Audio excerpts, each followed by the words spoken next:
Ladies and gentlemen, we are live. We are live and back at it on a magnificent Monday night. I hope everyone out there is happy, healthy, and safe. And we are back with another live stream kicking off another week in wrestling. Of course, we are the Wrestling for Life Network. This is WWE RAW. Tonight, we will be here for 3+ hours, giving you all the live reaction to all the action. So, folks, strap in, strap on, grab your snacks, grab your feel good, put a smile on your face. We're going to float like butterflies and sting like bees. Let's go!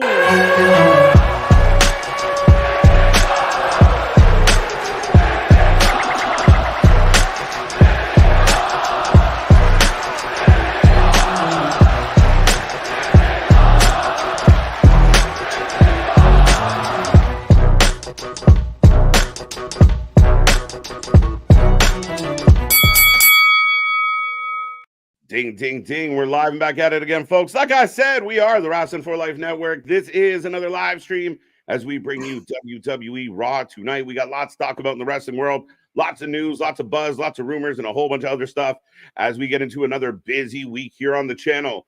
But I will remind everybody out there, I am Mr. Every Night KJ White, the Iron Man of YouTube, and that is Big Nick. Ladies and gentlemen, boys and girls, children of all ages, the Wrestling for Life Network proudly brings to you its YouTube tag stream champions of the world, the Every Night Delight KJ White. I'm Big Nick, and I done wrestle with an alligator. I done tussle with a whale. I done handcuff lightning, thrown thunder in jail. That's amazing. I could have gone through the whole rest of the quote there, you know. Right. I done injured a stone. I knew if I threw it up, you'd smack it up. Hospitalized the brick. I'm so mean, I'll make medicine sick. Man, can't prepare it. But yeah, welcome, ladies and gentlemen. I hope everyone out there is doing well. I see people filing in already, and happy to talk to you. Hope your week has started off very well. We're going to cap your Monday night off with a little bit of Raw tonight. Lots going on. We're going to find out the new contender for the IC title at WrestleMania in a gauntlet match, Nick. Loaded gauntlet match. Oh, absolutely. Now, I've heard talks, and there's been rumors, and there's been speculation about a certain beast incarnate. I've said he was the alpha male of our species and everything that may or may not show up tonight. How do you feel, sir? You know, does this feel like a little bit of the sheep following the first sheep off the cliff real quick? Like, does that feel like lemmings? Lemmings. Like, that's what they're called, lemmings. Am I crazy? Does it not feel a little like knee jerky that, like, I get it, they put him back on the roster. Maybe because he wasn't named like officially yet. I don't know the story. I don't know the depth in which he's implicated. I don't know shit about anything. I'm not a small town bird lawyer. I don't pretend to be one. And for me, I just felt like it went from like one thought to the next extreme of like, he's on Raw tonight. And if he is, it will blow my mind. And the reaction will be very interesting. Oh, it'll be incredibly interesting. I don't know if he ever actually left the roster. I know we saw everybody saying he's back on the roster. I don't know if he ever left. I know he was going to be in the game, wasn't in the game. Yeah. But I've never thought that he was going to be involved, regardless of obviously with everything else going on. And now we've had all these vignettes and all these video packages where Ready, Willing, and Gable. I think that's where we're going. And I know I said it earlier and I weighed off that path to Jey Uso. But I think we have Chad Gable picks up the win here. I still think I'm still putting my money on my buddy, my Canadian dude, Sami, for sure. Nick, I really think that I just feel like they're building something there. I like what they've done with Chad Gable.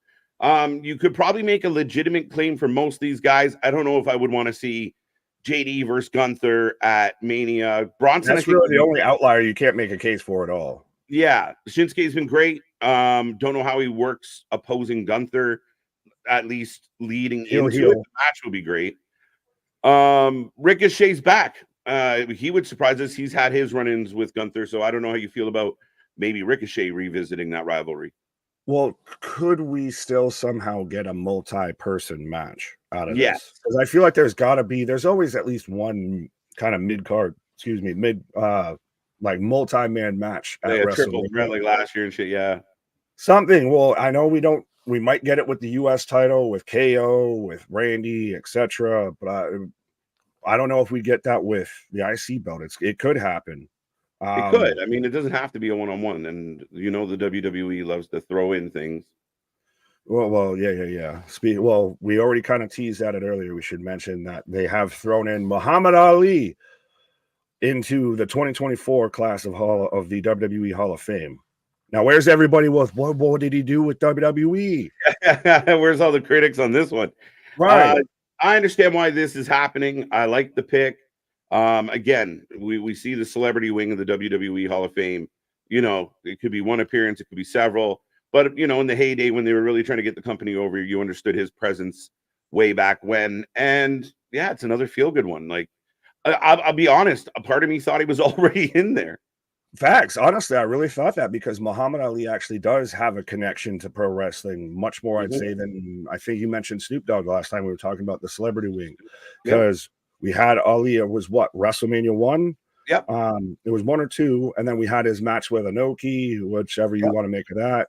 But he's kind of always had that. Ever, Nick. Sorry. Yeah, he's always had that involvement though with pro wrestling, and again, with the celebrity wing, you can kind of make it work. And again, it's now more the WWE Hall of Fame more recognized as the Pro Wrestling Hall of Fame than the Pro Wrestling Hall of Fame. For sure, and I mean they've expanded those constraints a while ago, where they started letting in people that, you know, had some wrestling impact outside of the Fed. So I'm okay with this one. I like it. I've been very happy with this class. I know people love to pick things apart, but to me right now, this class of 2024 is a real feel-good class. I mean, I have a lot of respect for everybody that's been picked. I know the haters out there want to find flaws in it, but I think it's great. Well, and I will bring up, and I know we're cutting the line here, but we will get to the chat in a quick second here and everything. Shout out everybody that's already here early. But Christopher brings up another good point of another person from WrestleMania 1 going into the Hall of Fame along with the US Express. Don't forget about his moment with the late Gorilla Monsoon. Absolutely. Well, that's again, it's like when Hunter called the US Express. They're tying, this is the 40-year anniversary, so they're tying in the whole lineage of WrestleMania to this. Absolutely. And again, I mean, remember in 2024, I mean, not everyone's going to be the first ballot Hall of Famers. Not everyone's going to be an Undertaker. Not everyone's going to be a Stone Cold. Like they're, you know, and no offense to, you know, anybody out there, but sometimes it's like, let's be realistic about how they're handling this. And we've mentioned some names already that had very little, you know, maybe impact or maybe not quite Hall of Famers, but it's the Wrestling Hall of Fame. Who cares? Don't overthink it. Don't oversweat it. Right. But so do we want to talk to the people? Is you got anything else we want to talk about? Let's talk to the people, and then we'll get to some more stuff. As we are the pre-show to the pre-show, folks. We are here as Raw will kick off very soon. But yeah, it's a Monday, so we get on early and say hello to the world. Juan, what up? Adonis, what up? Hey, he's even saying he's going to be there, but he's still popping in to say hi. What up? Have fun. We got the Joe Panther Variety Show. Shout out, Joe. Oh, then I got to follow it up with Simone here. Looking forward to a variety of Panthers at the Joe Panther Variety Show. Yes, he has striped, spotted, unspotted, all sorts of Panthers. Let's go. Welcome back, Simone.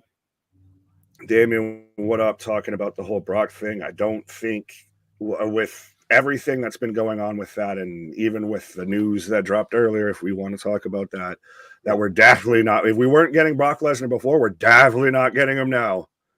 I mean, yeah, I mean, it would blow my mind, and I don't think right now they would do it and have to explain it backwards, because if he shows up tonight, then they kind of got to explain why they came to that conclusion. I think that's something they'd like to be ahead of.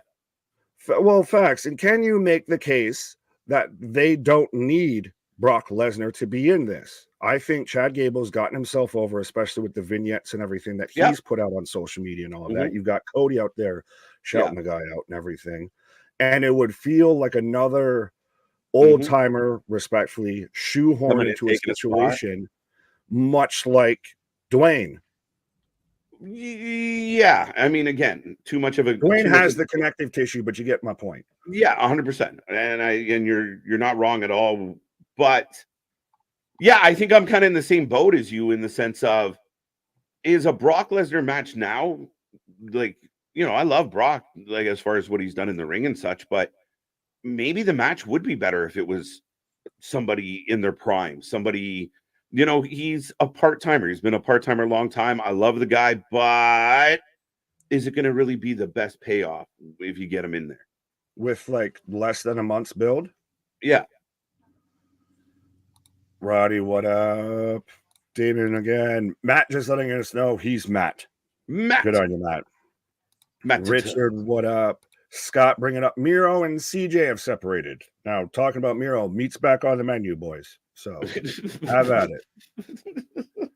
It's not the road I thought you were going to go with that. There we go. That's how you do it. You convert it. Yeah. I mean, we generally don't often talk about that kind of stuff around here. It doesn't really come up often. But yeah, kudos to them. I mean, breaking up is hard to do, and hopefully they're feeling better about life now. That whatever. Well, it seems a little maybe the stuff we saw on TV was more life imitating art than we really anticipated it was. Right. You know, he's like, I don't want to be around my wife. Right. Wait, now, so where's he gonna? He's just definitely gonna turn into like a Twitch streamer now or something because Tony won't book him. And Tony doesn't know his health status and everything. And if he's not out there with Lana, he's just going to be playing video games nonstop, my guy. Right. Maybe. I still think I think Trips would find a spot for Miro. I think he would. Paul, what up? A lot of people are mad at John Cena for humiliating himself for the Hollywood. I saw this. If you're upset about that, you're reaching more. Upset? I hope you didn't pull your back out. Are people legitimately upset about this? So I have not seen any negative press. No, there's some people that think it's, the grand conspiracies and everything like that because he showed up. Some people were wondering, why is there a walking envelope out here talking to present an award and everything? Because I look at it to me of we had Bad Bunny, John Cena, and Dwayne all at the Oscars here. So again, more solidifying. Pro wrestling is all the fucking way back here. We've got people at the Oscars that are in pro wrestling right now. So, I mean, let's not jump into conspiracies just because conspiracies or you heard of Cat Williams talking to Shannon Sharp or what have you. But I think it's great to see, and it's the man sent there. He's got an OnlyFans. He's out there living up the whole Ricky Snicky shit to get his movie over and everything. John Cena's living his best life out there, just being an idiot. Well, I don't think anybody should have been bothered. Like, guys, if everyone relaxes a little, we might enjoy the world a little bit. Like, have fun. Have fun. What is it that everyone wanted to be pissed off all the time? Right. What's up, Dale? Enjoy it. Like, just laugh at some shit. Like, we grew up when we were younger, and now we're getting old men. But, man, we heard a lot of shit, and you just understood it was fun and games and jokes. Right. People can do things just for the sake of having fun. Have fun. We keep saying it. Have fun. Enjoy it. Relax. Right. Life's short, guys. Muhammad Ali to be inducted. Yeah, we mentioned that. That's, again, a cool story. I'm all for it. Both GMs to make a major announcement on Raw tonight. What's up, Alexis? This is something we haven't talked about yet, Nick. Dual announcement. Ladder match. What do you think the announcement is? Because I was hoping for a ladder match, but maybe you have a ladder match for the U.S. title? No, this is tag titles. This has tag titles written all over it. I think they talked about this. They hinted at it a little bit earlier. I think they're either announcing a match for the tag titles. It might be a multi-team match, which we could see instead of a multi-person match. I mean, it's a multi-person, but it'll be that, or we could have the belt split, and have two matches at Mania, or they'll split at Mania or something. I think it is very much, at least at bare minimum, involves the tag division. All right, you're going tag, eh? I wasn't thinking tag team at all, especially because I kind of got this thing stuck in my head that, the Awesome Truth is going to head that path. So it wouldn't require both GMs to say anything. However, it's not just Judgment Day and Awesome Truth. What if it's another team and another team? We've got to have qualifying matches to see because the tag titles go across both brands. We're going to have a tournament. Everyone in wrestling loves tournaments right now. Just do another tournament to decide the number one contender. Right. We see your tag team tournament, Tony. And we'll raise you one with our truth. Ours is better because it's funnier. I still hope Gable wins. Gunther needs to lose in a one-on-one, and Gable needs the IC belt more. Sami's story is winning the World Heavyweight Championship, not the IC. He just doesn't want to miss Mania. Lots to unpackage here. My issue with Chad Gable winning is the Alpha Academy has become such a silly thing that for all the work that Gunther put into making that belt really important, I'm worried Gable undoes it.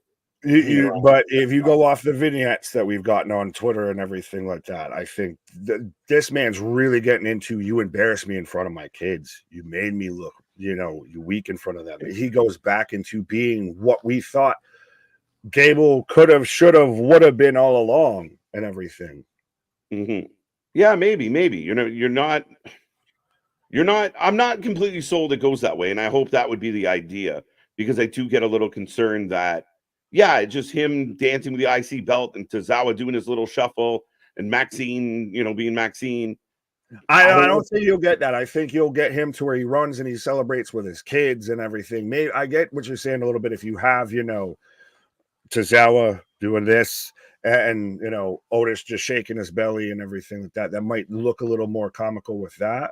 Yeah, I don't love that. It's more of the guy runs to his kids and celebrates and is crying and emotional. And then part of me just thinking Sami, his story might be the World Heavyweight Championship, but it would be a nice pit stop on the way, especially because that belt's been kind of busy. Can I say this respectfully? Because I love Sami, but unfortunately, because of time off, injuries, what have you, or whatever, he's kind of just floating here. He seems outside of Drew, who's already tied up. Yeah, I don't know what story you put him into that isn't shoehorning him into it a little bit. I think they've done really well with Sami as of late. Since he's been back, he's still over his shit. They're really selling this like unlucky, tired of losing, angry, somewhat bitter Sami that really wants a moment here. So maybe not being successful tonight will continue that story and continue to push that narrative. But I really like where Sami is. Sami is a guy that can jump right into the World Heavyweight Championship picture. He could win this IC title. I really like what they've done with Sami. So, I'm not taking away from that. I think Sami could be when Drew wins at WrestleMania. And I said it already. When Drew wins at WrestleMania, Sami could be his first opponent or build to one of his big matches at a pay-per-view for the title. Not bad. I get that. That works for me too. But I think Sami needs to do some winning. Stephanie McMahon is one of the officers named in the lawsuit. It was one of the people. So the story going around today, Nick, and we won't go too deep into this because again, we're not lawyers and da da da. I read the article. Yes, Stephanie, Nick Khan, and who's the third? Blum, something or other. Yeah. But again, I'm not that focused on WWE executives and everything. Yeah. So, at the end of the day, it is what it is. I think people are using headlines to be a little clickbaity and over infer what is actually taking place. But we've talked about this a lot before. The idea that this one was openly working in the building, people were aware. I don't think anything has come out in the report yet to the extent of what did people know. But I think we'd all be naive to believe that nobody knew anything. They were just like, oh, yeah, the new girl, she's nice. Like, nobody put two and two together. Like, let's be real. Right. Well, that's the thing is we talked about this even off air. Nobody knows as to what extent or what level anyone knew anything. They voted against Vince coming back. And Steph, even if we're going to talk about Steph specifically, Steph stepped down when he came back. So to say that they didn't know anything, I think is a bit naive. To instantly assume at the level of what they knew is also, I would say, a bit naive at that same extent. Mm-hmm. Yeah. So, again, without diving too far into the issue, some of the, blocked out names that were in the original filing have been released as far as reporters have figured it out, I suppose. And again, it's a horrible story. And I think over the next while, we're going to get more and more and more information. So just to be on the safe side and want to, pick our words properly, we'll see what happens. Right. We have no legal team. We're not lawyers. We don't pretend to be ones. We've never played one on TV. Don't even try to do it on internet. And we're not even small town bird lawyers or anything like that. And we got don't ask us for any sort of legal advice. What else we got? Richard's in the house. Smile Marks with us. I just saw somebody say women's IC title announced for Mania ladder match. Saying women's Intercontinental title. Maybe. See, there's a different match featuring multi-women that I've seen floated around, a potential idea, and it's The Kabuki Warriors in Dakota versus Jade, Naomi, and Bianca. Now, granted, I thought we were going to get allegedly Bianca versus Tiffany, but again, these are all rumors and speculations. True. Yeah, we'll see. I mean, a lot of people have talked about a mid-card women's title for quite a while. I think the WWE is deep enough in the women's realm that they could pull it off. I think they have the ability to keep it compelling. Plus, with so many women that are justifiable main eventers that can't get to the top because you can only tell one story at a time, I think it might not be a bad idea. Now, do you have it float across both shows? Yes, I think that's what I would do. Yeah, I think that's the only way you could do it. If you tried to do mid-card titles for both women on both rosters, then you're doing too much, respectfully, I feel. Right. Yeah, I think that's the way I would go with it. And I mean, I think then it helps build that working women's title, right? The one on the road. Do the one and then see how it works Yeah. and everything. And then if it calls for it and you build it that enough and everything, then we go from there. Don't just go like swanton bomb into this shit. Maybe dip your toe in. Yeah. No, I don't disagree with that at all. What's up, Scott EQ? Damian Valens in the house. Eric, what up? Vance, what up? Rocco, what up? TJ, what up? Dude, Sophie, we got everybody up in here already. Safet, what up? Good to see you. Casey, what up? What's going on? Wrestling for Life Bros. Always enjoy the best wrestling stream out there. Facts. Thank you, sir. Yes, advice on beard oil only, and maybe I guess with my Canadian friend there beside me, vitamins. Yeah. That's our side hustle, our side stream. We're gonna start. We need a wrestler at some point here with the beards and everything. We gotta hashtag not sponsored, but to any beard company out there listening, right? We are willing and Gable to listen to some beard oil offers. Let's go. Yeah, but beard oil, very, very important, folks. Keep it nice and soft. Oh, that's how you get the lady friends there. Yeah, I give it 50-50 odds. I don't know what Mark said. Brum. See? Brum. Yeah. Bruv. What's good, TJ? How you doing? I picked Sami for the win against and to go against Gunther. I'm with you, Vance. I like that it's multiple choice, though. That's the thing. Mm-hmm. Did you hear about Lana Rusev? Big news. Welcome to Monday Night Raw. Let's go. The fact, though, that TMZ was the first source that I saw on, and I was like, I don't know if it's reliable. TMZ is the ringside news of reporting. Yeah, that's true. Wonder what Triple H thinks of all this, including his wife, is named. Well, again, Sophie, I think if you read the article, I'm sure he's not thinking anything surprised. And again, it's not like she's being implicated in any of the acts, or to what extent that she actually had knowledge of the ongoings. She simply has her name in it as part of the people that were part of the story that the prosecution is telling. So you have to understand that at the end of the day, we don't know much, and I'm sure Triple H is completely fine. He's not shocked by any of this. Even then, let's not move our fucking, targets away from, the two alleged perpetrators and everything like that versus worrying about peripheral characters here. Yeah. And again, I think as time comes out, more will come out. As of right now, and as of what I've been able to read, it's a lot of we don't know. It's a lot of could have been. It's just a lot of guesswork. And I think more and more people nowadays need to, just give it time and work out, make a knowledgeable decision. Read through something and think it over and then come back with an intellectual opinion versus just guttural response. Yeah, get past the headline. Right. I think of all the people owe Triple H an apology for accusing him of being the one of the corporate officers. And that's another valid point, right? People run with their own narrative, and then it comes out like, wait, he's not on the list. Oops. Whoopsie. But that's the thing. Well, I'm not going to get. We've spoken enough about that. Yes. I feel.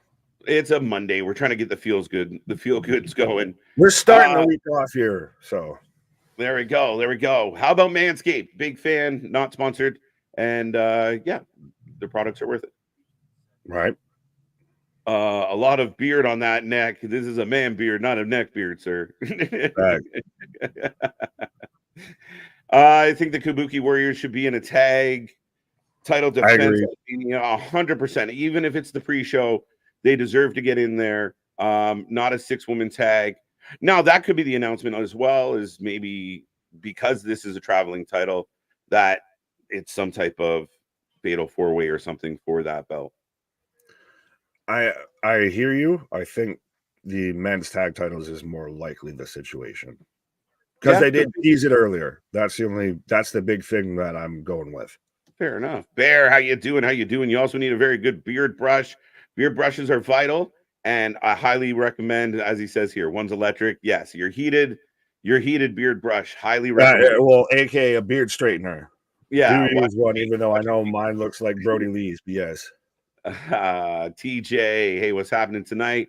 Who y'all got to face Gunther? I got Big Bronson. Big Bronson's a bit of a dark horse here, but could he do it? And I mean, I'd be down to watch Gunther and Bronson throw meat. Pause.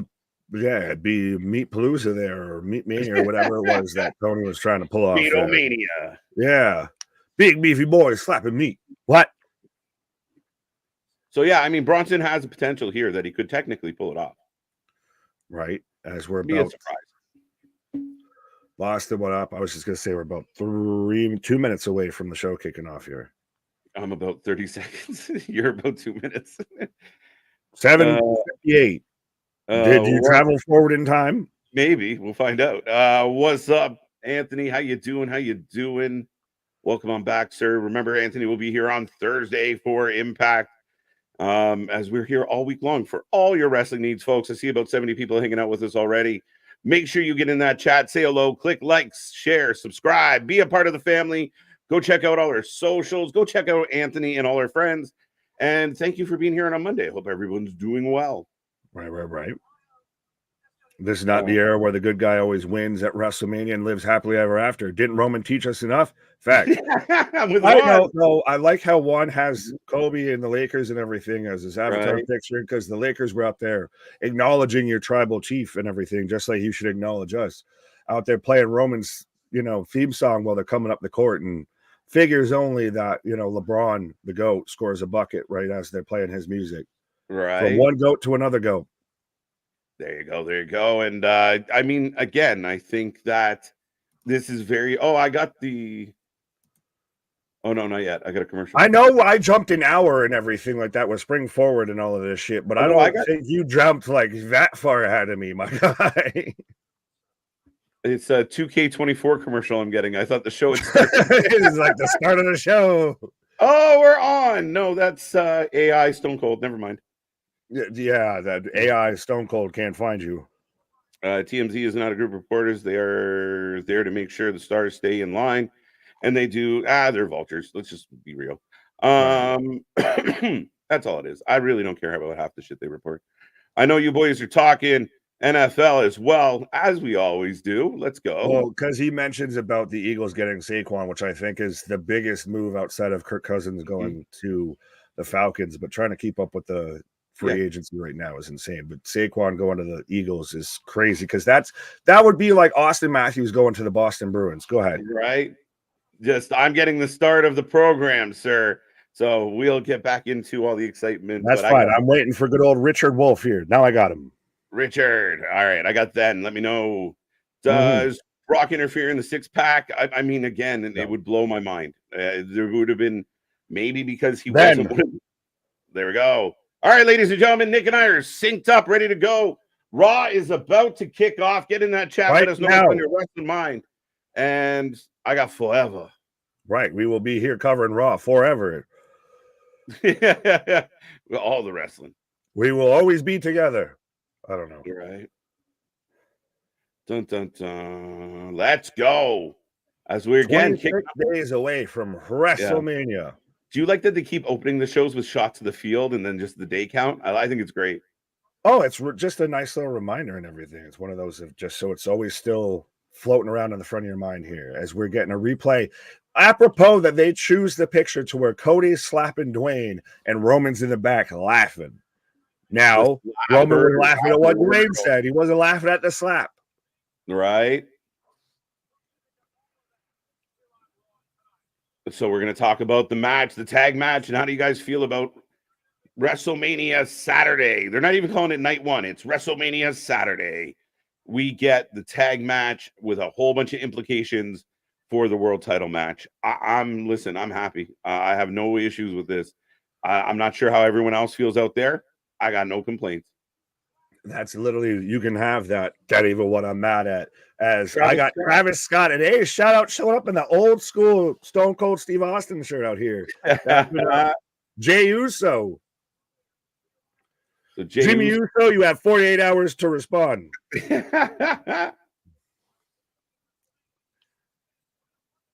Gunther walked in. I love this. And I like this, though, we've talked about this ad nauseum, I feel a little bit now, but how they're going back to, well, like when the athletes show up to the arena and everything, of showing that same kind of, earlier today when they arrived at the arena, etc. Yeah. Very UFC vibes, very, NFL, NHL, ESPN, NBN, NBN, NBA. There's too many acronyms. That's the Nova Scotia Basketball Nation. I finished off ESPN. I went with you. All right. As I've got Drew McIntyre coming out. And did you see his response to CM Punk showed up March 25th? Yeah. I mean, again, smart move. I think he should be at WrestleMania. I think he should be a part of the festivities, whether it's panel or otherwise. And again, he's going to be healthier eventually. So, knock on wood that he's able to come back and actually have a run. Right. Opening with Drew. Yes, we are. Real Cactus Jack in the building. Who? I see no Mick Foley. So one of the co-main events of WrestleMania Sunday. Can you be called a co-main event when you open the show? I don't think they're going to open the show. What does then? I don't know. You have plenty of options. We don't even know the full card yet. But what if it's the second last match of the night? If you're not first, you're last. It's interesting. Well, it's good. Kale, how you doing? Richard, good to see you. Damien as well. Christopher, Boston, Roddy, anyone else we missed? Mega's in the house. Nick Bray, AJ, TJ Hook, Paul. Yeah. Smooth TC and can't wait. We'll be at WrestleMania. I'm not going to say that word. Everything included. He got the McMahon suite apparently. Whoa. Shake and bake away from that motherfucker. Selfish. As Drew's got a microphone, ladies and gentlemen, kicking this one off. He's got to be going at Drew here, at Punk here with you. Selfish, delusional, or unless he's going at Seth here. Could be.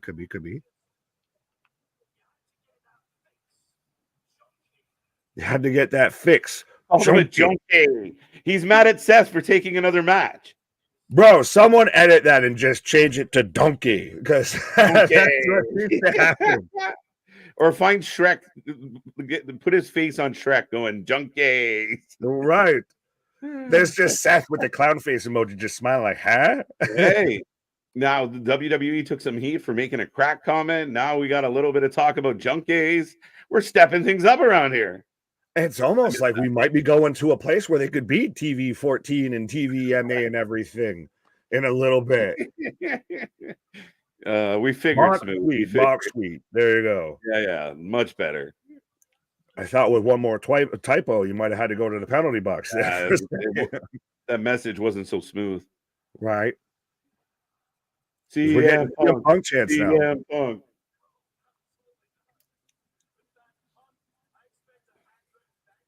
Yeah, fair enough. They've done it before. Punk, I expect a handwritten thank you card for keeping you relevant right now. Oh, it's amazing how Drew McIntyre was the blandest of baby faces, and now is the best of trolls and heels in pro wrestling. This is what he needed to do. This is what we needed from him for a while. Just let your real self out. Stop trying to smile so much and put your sword away. Well, because the smile, you could see there was shit behind. Like it felt fake. Yeah, it felt fraudulent. And his promos felt rehearsed, felt written, like heavy written, where he was just regurgitating lines, right? Right. Well, it seems like under this new management regime and everything, from the commentators to the performers, etc., everybody's just allowed to have a little bit more room to fucking breathe and everything. To really kind of embrace that shit.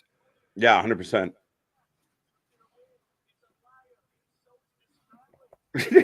Now he's shit on Cody. Right now, anyone who's not seeing Raw, we're watching Drew McIntyre just go on an absolute poop tour and unloading on pretty much everybody. We got Punk in the mix. We got Seth in the mix. We've moved on to Cody. Bro, this man's out here just shooting on everybody here. Just unloading both chambers. Everyone's prayers have been answered.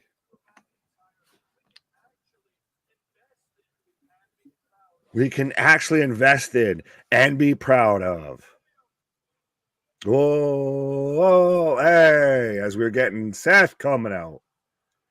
Now, they do have to. Do you think that they do have They got to build this up a little? This match that we can't focus too much. WrestleMania can't be solely focused on the bloodline story. Yeah, it can't be only Roman and Cody. Yeah, you know, you and I talking about WrestleMania Sunday and where they put this match. I mean, they have to do some work here. Like, Drew's been great, but this match feels like an afterthought to everything else that was going on.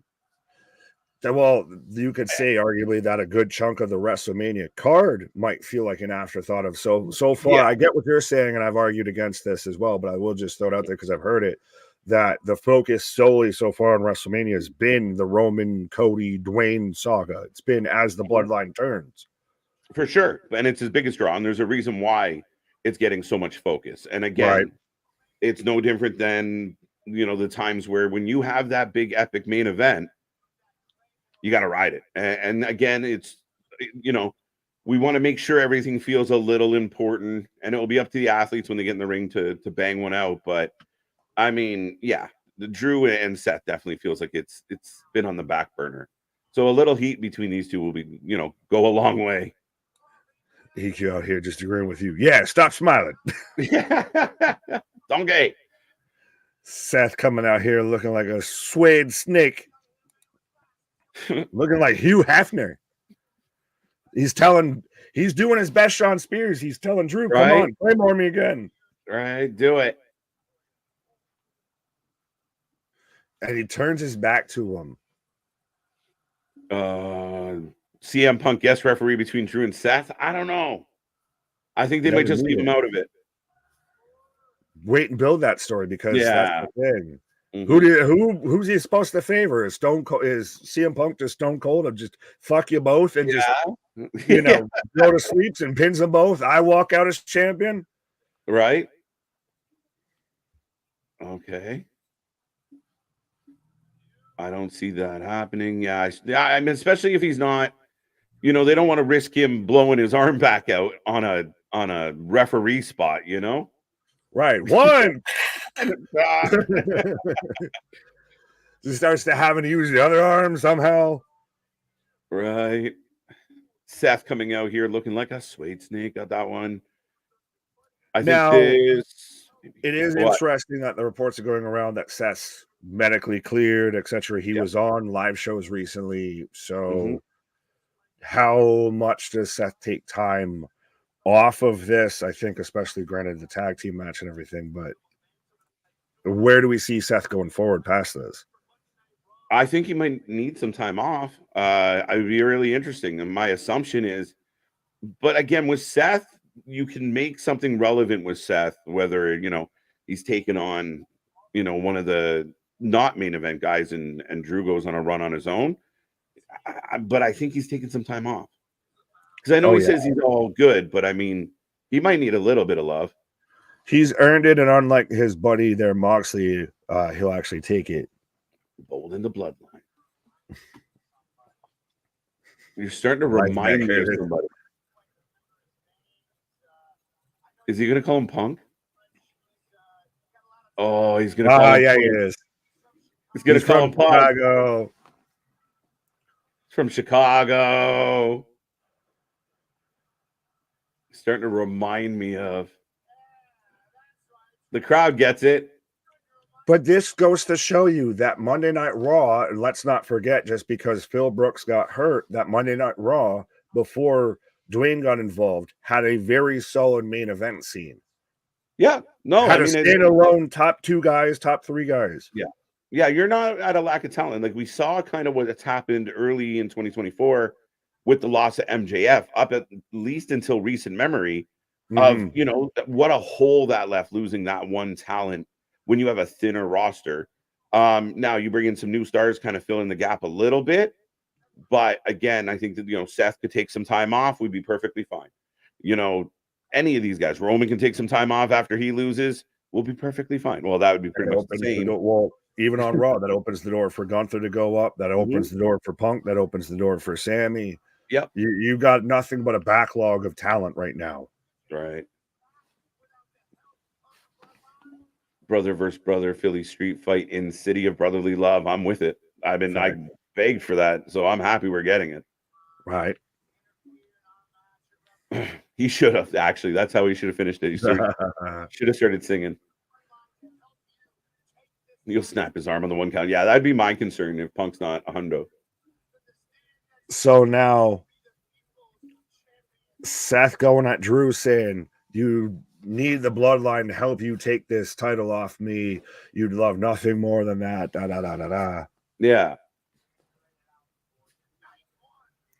We're setting up the Rhodes Vengers here. We've got Seth, our Iron Man. We've got Cody, our Captain America. Now we just need our Scottish Thor. Right, Scottish Thor. Let's go.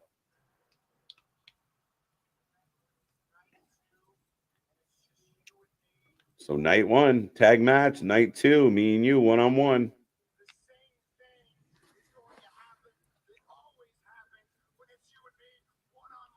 Saying the same thing that's always going to happen. I'm going to stomp your head into this ground. Into this Prime logo, by the way.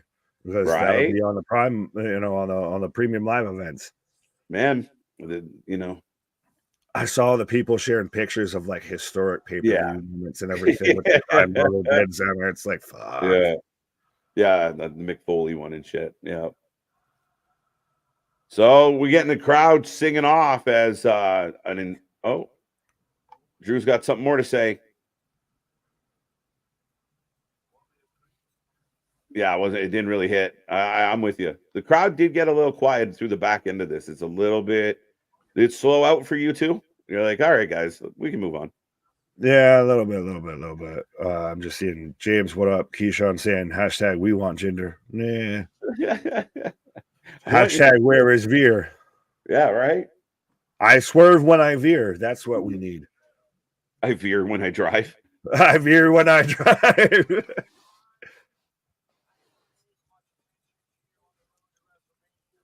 Do you want to know why I haven't paid attention? Apologize, he hasn't paid much attention to Drew. He's about to say that basically he doesn't give a shit about Drew McIntyre. That's why. Oh, he's going to fucking snap though and claymore this man's head into the second row. You're at the bottom. Oh. Yeah, you're at the bottom of the list. Wow. Oof. Yep. Oof. There were fighting words. Right. Here comes Drew back.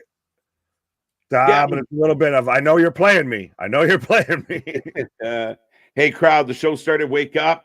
I think they got lulled a little there. I think there was a bit of I didn't mind the back and forth. I just felt like maybe a bit long for the intensity of that it was.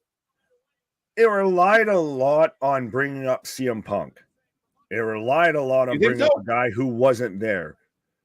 Drew brought him up. Seth brought him up. I know it's one of those of you still got to keep him relevant and everything, and it's still involved, but I think it should be more going into WrestleMania. You ain't facing CM Punk. You're facing Seth Rollins. So that should be your primary target, not, the guy who's out there one-winged. Yeah. I mean, I felt like they mentioned him. I didn't really feel like they overdid it. I don't know. I mean, I think I just think it got a little long-winded, and it was very, in an attempt to be intense, it was very monotone. It was very kind of flat through the back end. I like them. Don't get me wrong. I just thought that the crowd kind of went to sleep a little bit near the back end of that. Fair enough. As I've got Damage Control coming out right now, and I have Julian Harris Keys. I hope I said that right. Saying all the injuries got WWE shook. They're going to talk us all the way to WrestleMania. Ain't no such things as halfway cooked. No, not at all, my guy. No. You can have that. Yeah. That ain't even what they mad at. Mm-hmm. Did they maybe have to double pivot due to injury and then bad decision making? Yes. I think the only pivot they made was really because of controversy and because of Dwayne. Yeah, pretty much. But if you look back to last year, the year before, there's been 40 WrestleManias. Just go watch like the last few episodes of TV leading to any WrestleMania. You don't get a whole lot of Hogan fights. You don't get a whole lot of Stone Cold fights. You don't get a whole lot of they save that for the big show. So I don't think they're shook at all. They are built on the talking. The main eventers are going to talk us right to the end. Again, it's amazing how hindsight's 2020 and with rose tinted at the same time here. As so, first match we're getting for Monday Night Raw is Becky Lynch versus Liv Morgan. Right. So, ladies and gentlemen, get your predictions in. We take a prediction on every single match.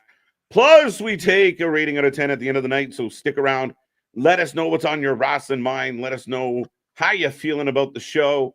And what else you want to talk about? Right. As we're in a commercial break right now. Well, how do you feel about the groundswell, I guess, of, I don't know if we've really addressed it, of a lot of people really wanting it to be more the Liv revenge tour because Liv just came back, or at least we get a triple threat between Becky, Rhea, and Liv. Who cares what y'all think? I'm so the fucking lady is what? How old's Liv? 26? 24? Maybe. 22? I don't know what the fuck showing 22, but it doesn't matter. Like, again, it's like this Cody thing. When everyone freaked about Cody, it's like they're still here. Like, we can, like, Liv can complete her revenge tour on the way to SummerSlam or on the way to Survivor Series. Like, no, it's got to be now. It's got to be now. Like, maybe you get it, but just shut up. It's Liv. Like, really, Liv shouldn't beat Rhea anyway. That's the thing, is respectfully. And I know we're all kind of grown children here a little bit. We're watching wrestling. We got action figures. We got title belts and everything like that. But allow the story to play the fuck out here. Just because I want it now. You're not Veruca Salt. You can have it when you get it and everything like that. But at the same time, do you see her beating Rhea? Even if she was in the match. Winning. Doesn't matter. If she won Elimination Chamber going into Mania, I'd be very unimpressed. Because my whole thought would be, oh, this should be a squash match. Like, this should be a dusting. No offense to Liv, but my God, it's Rhea. Becky, I don't feel that way. I feel like the man's earned some clout. So I got a little bit of, I wonder what we're going to do. Do they want to turn it into a three-way? I hope they don't, because I do want some really solid one-on-one matches at Mania. I don't want everything to be a multi-man match or, looking at you, Tony Khan. Right? But it's, again, I get it. Liv is gorgeous, and that's why people are like, she has to win. But relax. There's been a lot of other good things going on. She just came back. She's got to prove that she's durable, because you can't get the belt back and then have to tap out again.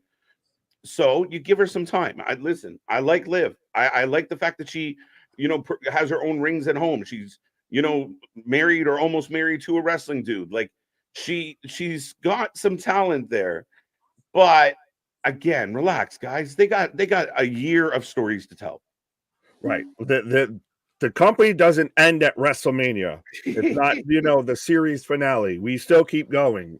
So we can still have that payoff. I'd rather still have it go with Becky versus Rhea when Becky's got a little bit of that cachet.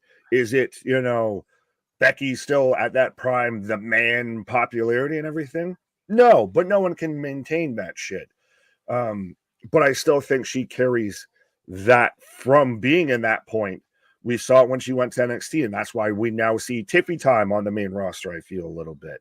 Is they established, this girl can go with someone like Becky, so maybe we should use her a lot more. Absolutely. This is another feather in the cap for Rhea of, I went through Charlotte, now I go through Becky.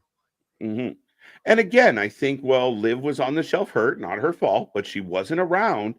They were building the Becky story. They were building the battle of Becky. They were selling us on the fact that Becky was going to do everything she could to get her hands on Rhea Ripley, and she did. And so Liv comes back from injury, and everyone's like, skip the line. Remember when we tried that on Cody? Didn't go so well. Right.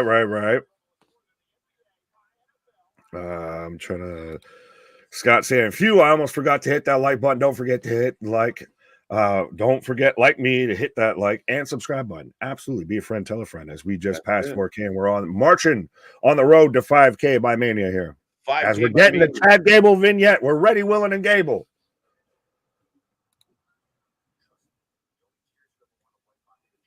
All right. I'm taking it in, folks.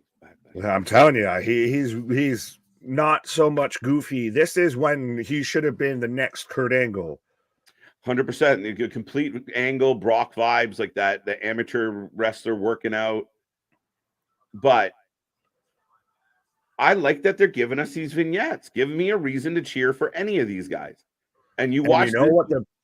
Absolutely. And I was just going to say, I bet you Gable's going to start this match off. Yeah. Oh, the good chance. Yeah. I mean, again, I would see that. That's a good way to put it. Right. My one chance to rewrite history. Shoosh. Yeah, everyone's shoosh. Right. Well, Connor, what up? He's, Nick Bray, everybody. Nice t-shirt, by the way, Scott.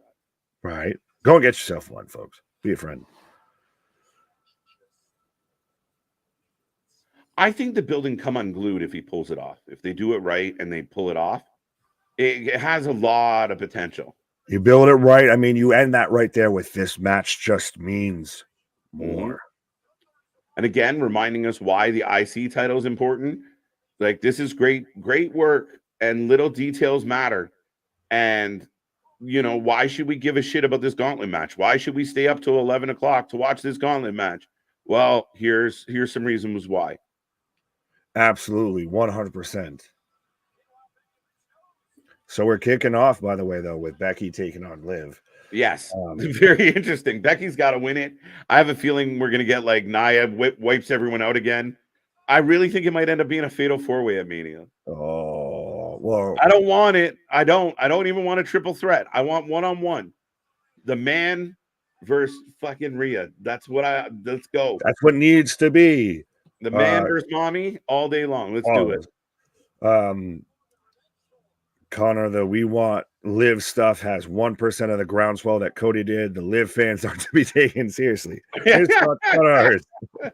Facts. But I'm never going to complain when Liv Morgan is on the screen. Not even a little bit. She is talented, but again, we've talked about this again. Sometimes we feel like I'm just repeating it so many times. Not everyone can get a push all at the same fucking time. Yeah, no, you can't. We got to remind everyone, like, it's a pyramid. You all can't be on the tip of the pyramid together. Right. The bottom guy is going to be having a rough day. The reverse of a pyramid. Right. We're going to replay what happened last week or 2 weeks ago.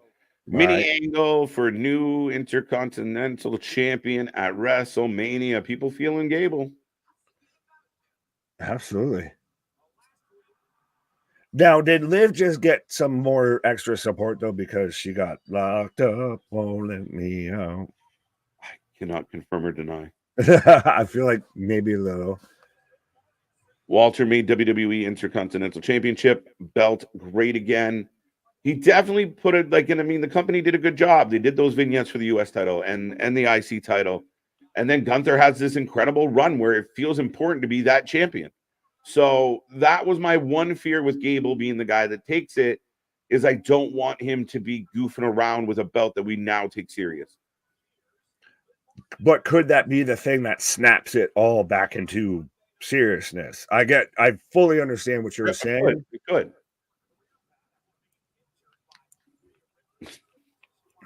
We'll boss out here. Stop hating on my girl Liv. We're not hating. We're not.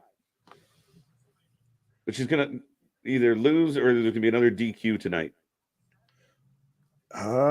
What do you think? What do you think? Well, let us know, folks, in the chat. What do you think you're taking for Becky versus Liv? Who you take? Well, now you got to decide which one you're taking. I'm going Becky. Clean? I don't think it can be clean. People lose their mind. They buried her. They buried her. Ah, fucking hell. She's never coming back. How could they do this to Liv? AEW bound. Now, do you do it? Oh, we could talk about somebody else that everyone was going off thinking they're AEW bound. But, well, and another AEW superstar who got suspended. Oh, really? But hey, yo. Really? Mm-hmm. Oh, we could talk about I that missed guy. it. Did he get Oh, we can talk about that. We'll get there. We'll get there. I'm taking Becky. I don't know if I exactly want to say clean. I think, though, maybe we get more of a distraction to where it sets up a match between Liv and Nia versus I think we need to separate here and really, like I was talking about with the Seth and Ruth thing. We need to draw focus to the singles match. Sorry, Nick. I know you were good. But that was Tope almost no go. Tope on police stop. Right. Liv loses clean, but then snaps and goes complete heel.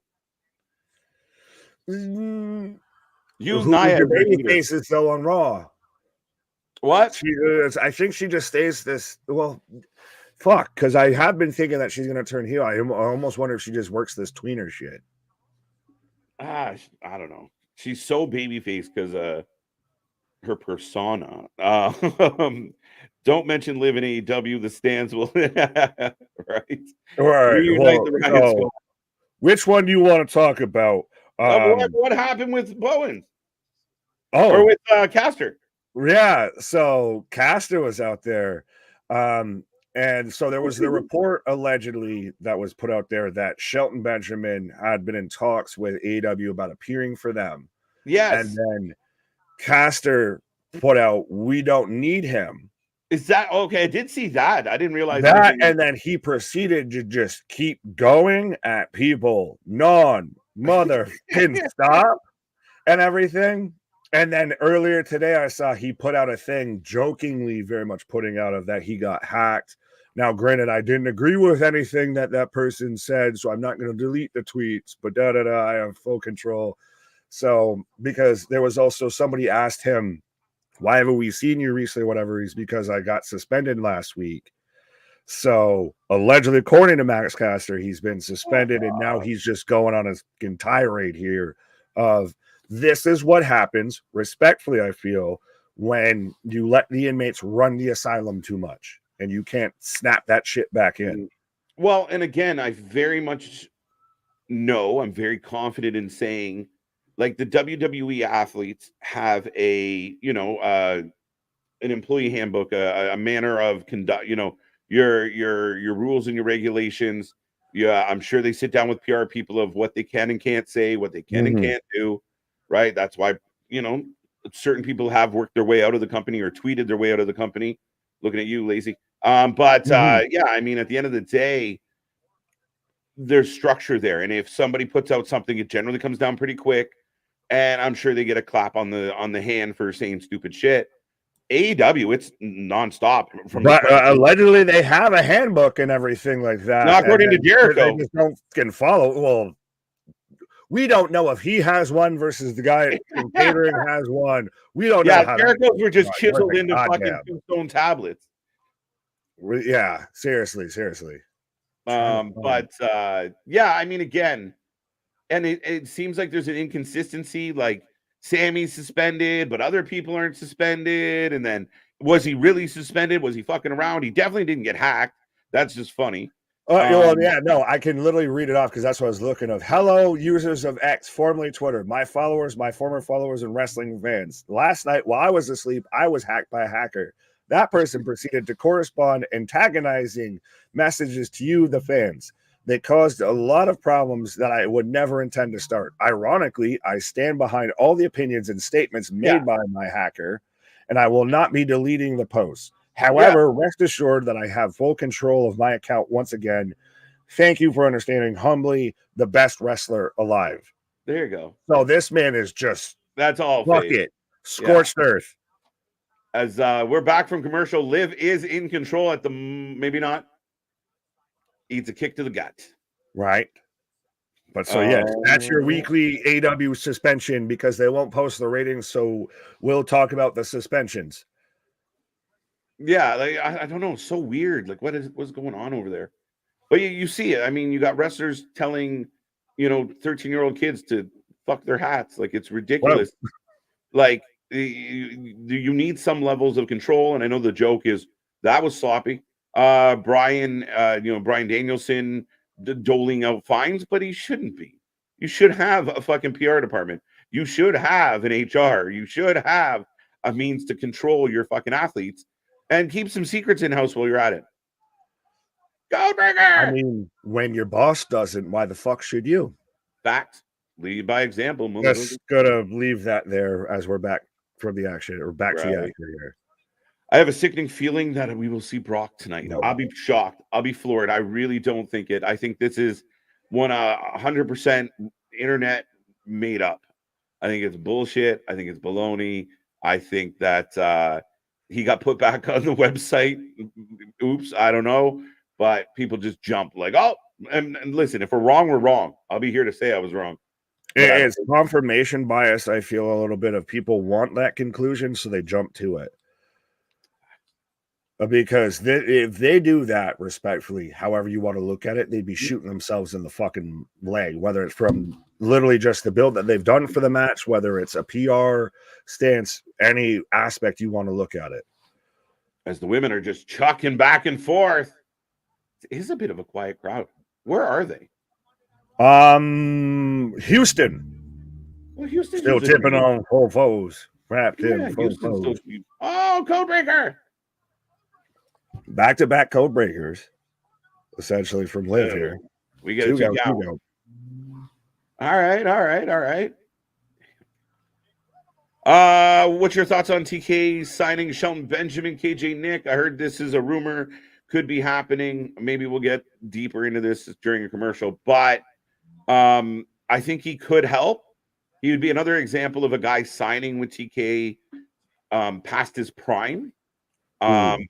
But I like the guy. I think he would be a big help to that company.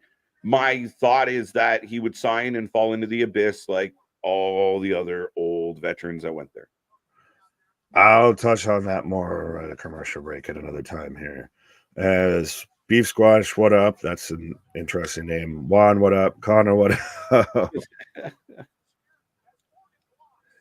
As we've got both women fighting on the apron here. As Liv's got a busted open elbow, by the way. Yeah, this is real kind of. Oh, the little sunset sit out powerbomb on the outside now. Houston, we have a problem. Yeah. Turn down the heat in the building. What are you guys doing? Everyone's taking a nap. WrestleMania 40 going to be shocking. WrestleMania 40, I'm looking forward to it. Oh, big kick out by Becky.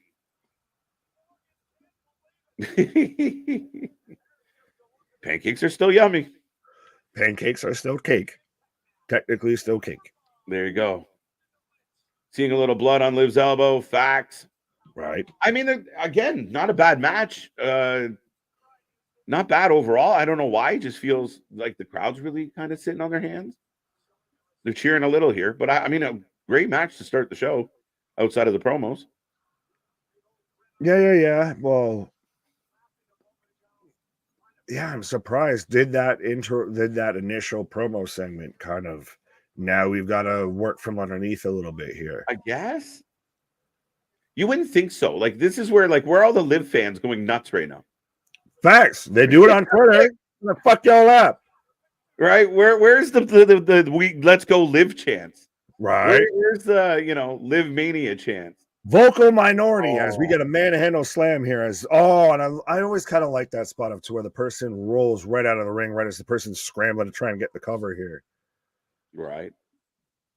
Liv has improved in the ring. She has. I agree with you. But right. Again, if Solid match for show as we go into another commercial break, folks. The night is climbing along as we got the first half an hour in the books already. Let us know what are you thinking about this match so far? Again, who's going to win the Gauntlet match? We'll talk about that later. You wanted to touch on my Sheldon Benjamin comments. Well, about him being past his prime, I don't. He's in the twilight. I'll give you that. I don't know about past his prime. Debatable. Ooh. I wonder if he went there, if they could actually utilize him as also a backstage, like an agent or whatever. I'm amazed WWE didn't try and use that. Granted, maybe he doesn't want to do that. I would like to see him in TNA. TNA, I think, would be a better fit for him because there are the veteran guys, the actual workers that get it. Him versus Hammerstone, him versus Josh. Like, I still think he can kind of go, and he still has those highlight moments. I've always been a fan of Shelton from the "Ain't no stopping me, no." Yeah, and I really only say the whole like not in his prime because realistically he's in his 40s. Yeah. Not saying he's not in good shape or he can't go.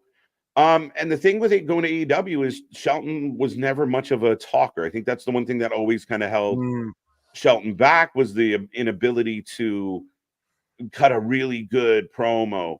So I think that if he's going to go to AEW, you're going to hand him the mic and he's going to try and, take on Dante Martin. It's not going to really help the company. If Edge didn't move the needle, Shelton Benjamin's not moving the needle. Let's be real.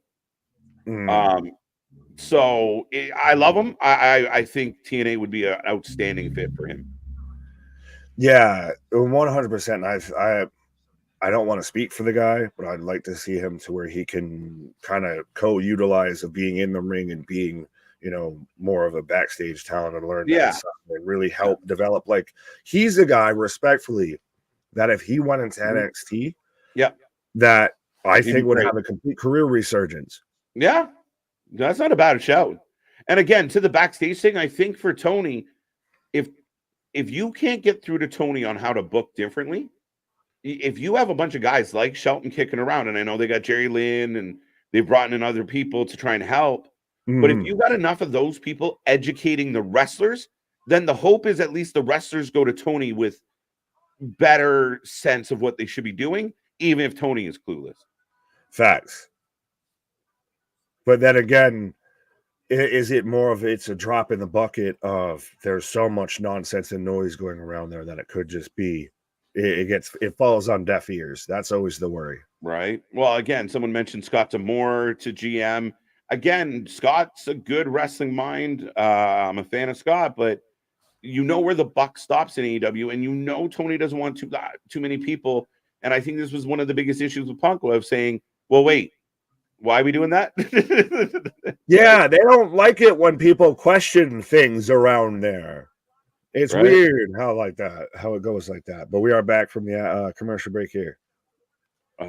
If Benjamin does sign with Khan, they'll put him in some mid-card spot. They'll put him in a tag team. They'll put him in some tag team that never wins. No, he'll be in a trio with Private Party. Fuck my life. As going for the armbar. Hole number 1002, armbar. 2 count. Crowd's waking up a little bit now. AEW would be better for Shelton banking. Oh, that's the thing. We already talked about this with Okada. $4.5 million says a lot. And I know Sasha, if Okada got 4.5, Sasha's getting more than that. You booked the whole fucking building for her, which, by the way, I heard things aren't going as happy as they thought with the Boston show. So very intriguing. Oh, I did not hear. Oh, wow. Morgan hit her finisher. And then Becky rolls out. This is a hell of a match. Let's be honest. We got some boos. We got some rumblings. Boo, she didn't get the pin. Yeah, Becky gonna get counted out? I mean, fuck it. Yeah, everybody wants to heel move.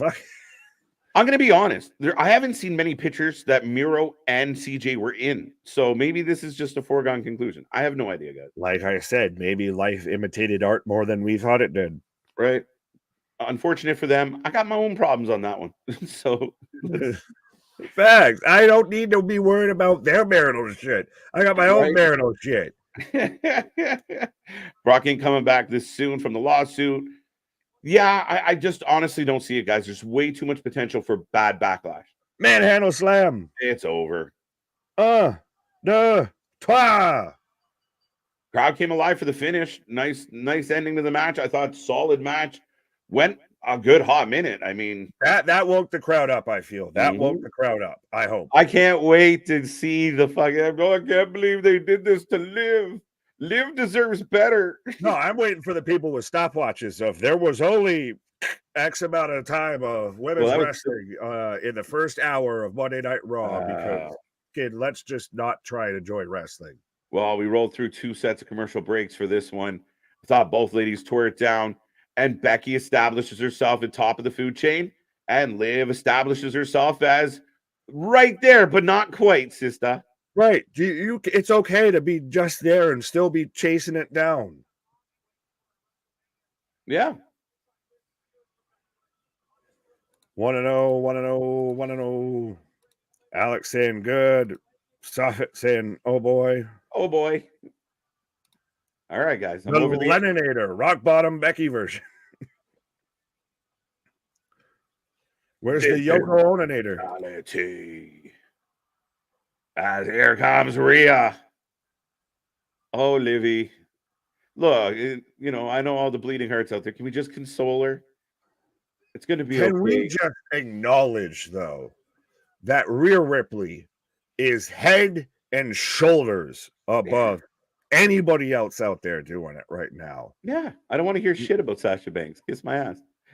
Sorry. I don't want to hear shit about Sasha. I don't want to hear shit about Liv. I don't even want to hear about Becky, anybody. Yeah. Rhea's out here, head, neck, shoulders, fucking knees and toes above these people right now. Knees and toes. Yeah, I mean, again, she looks like a walking pinup. Look at the size of her. Everything you love will be mine. You're gonna take Dom Dom? Dom's new girl. Dom's new mommy. Make all. If come on, if you have Dom on the arm of Liv, people will lose their fucking mind. Then everyone's gonna still just be like, Bo Dallas. Yeah, that's the schmarks. Bo leave. I admit, like, they've really slowed down the show here.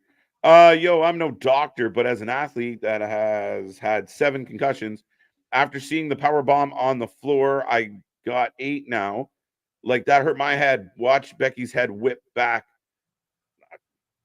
I know she hit hard. She seems okay, though. No noodles. I almost want to say something, and I mean this with all due respect. If you've had 7 concussions, are you the greatest person to be giving medical advice? Or like, how many times are the synapses misfiring, my guy? As someone who's had a few myself, right? I know I'm not a doctor, and I don't play one on TV. I'm not Doogie Howser out here. Live with Otis. No, not Dirty Dom. Yeah, do a Dirty Dom wedding with Liv.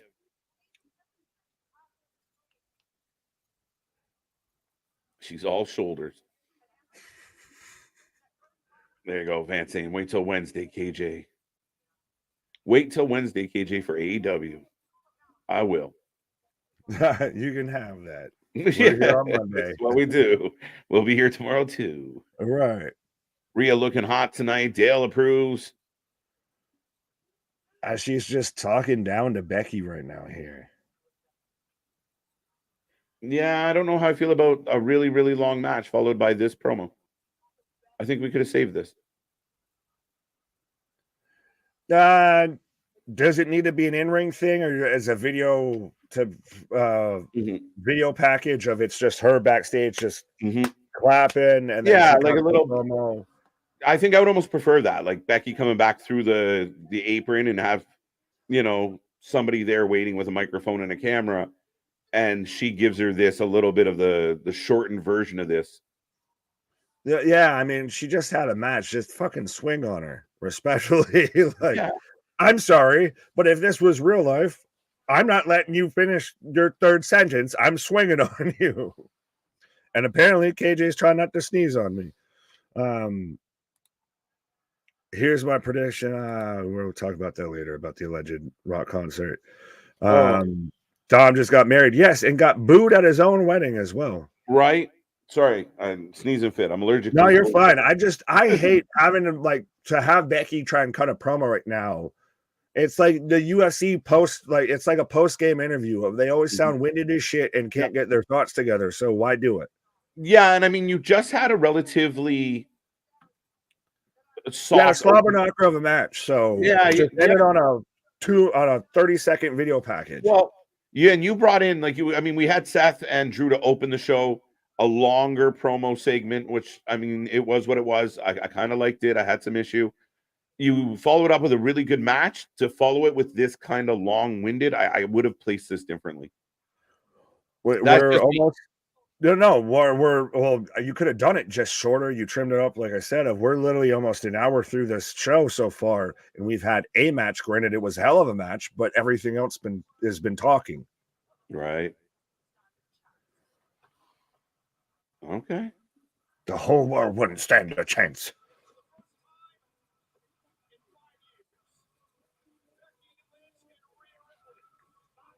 Oh, Mega saying I'm like number 50. Come on, folks. We got lots of people here. We should get that to 100 thumbs up. Let's go. Let's go. Let's go. What are you waiting for? Right? Be a friend. Tell a friend. It means it's free. It costs you nothing, but it means the world to us. It does nothing but help us, continue to grow and keep growing by the minute and continue to just spread the good gospel of wrestling out there. Some people saying boring. Yeah, it was a long match through two. Oh, we got both. We're getting announced. Shut up. Everybody shush. The single biggest announcement in WrestleMania history. No, I wouldn't say that. Don't say that. Thanks, AP. Tag team.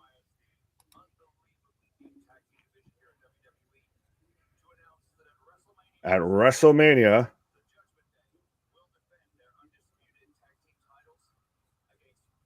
5 tag teams. 5. Creed. Into Sheer, New Day, Awesome Truth, and DIY. Six-pack ladder match. How do you like them apples, Jack? Oh, there are 2 qualifiers. Okay. So it's not just the teams we saw. Teams will be content. There's qualifying matches. There's qualifiers. So yeah, they showed about 8-10 teams. So there you go.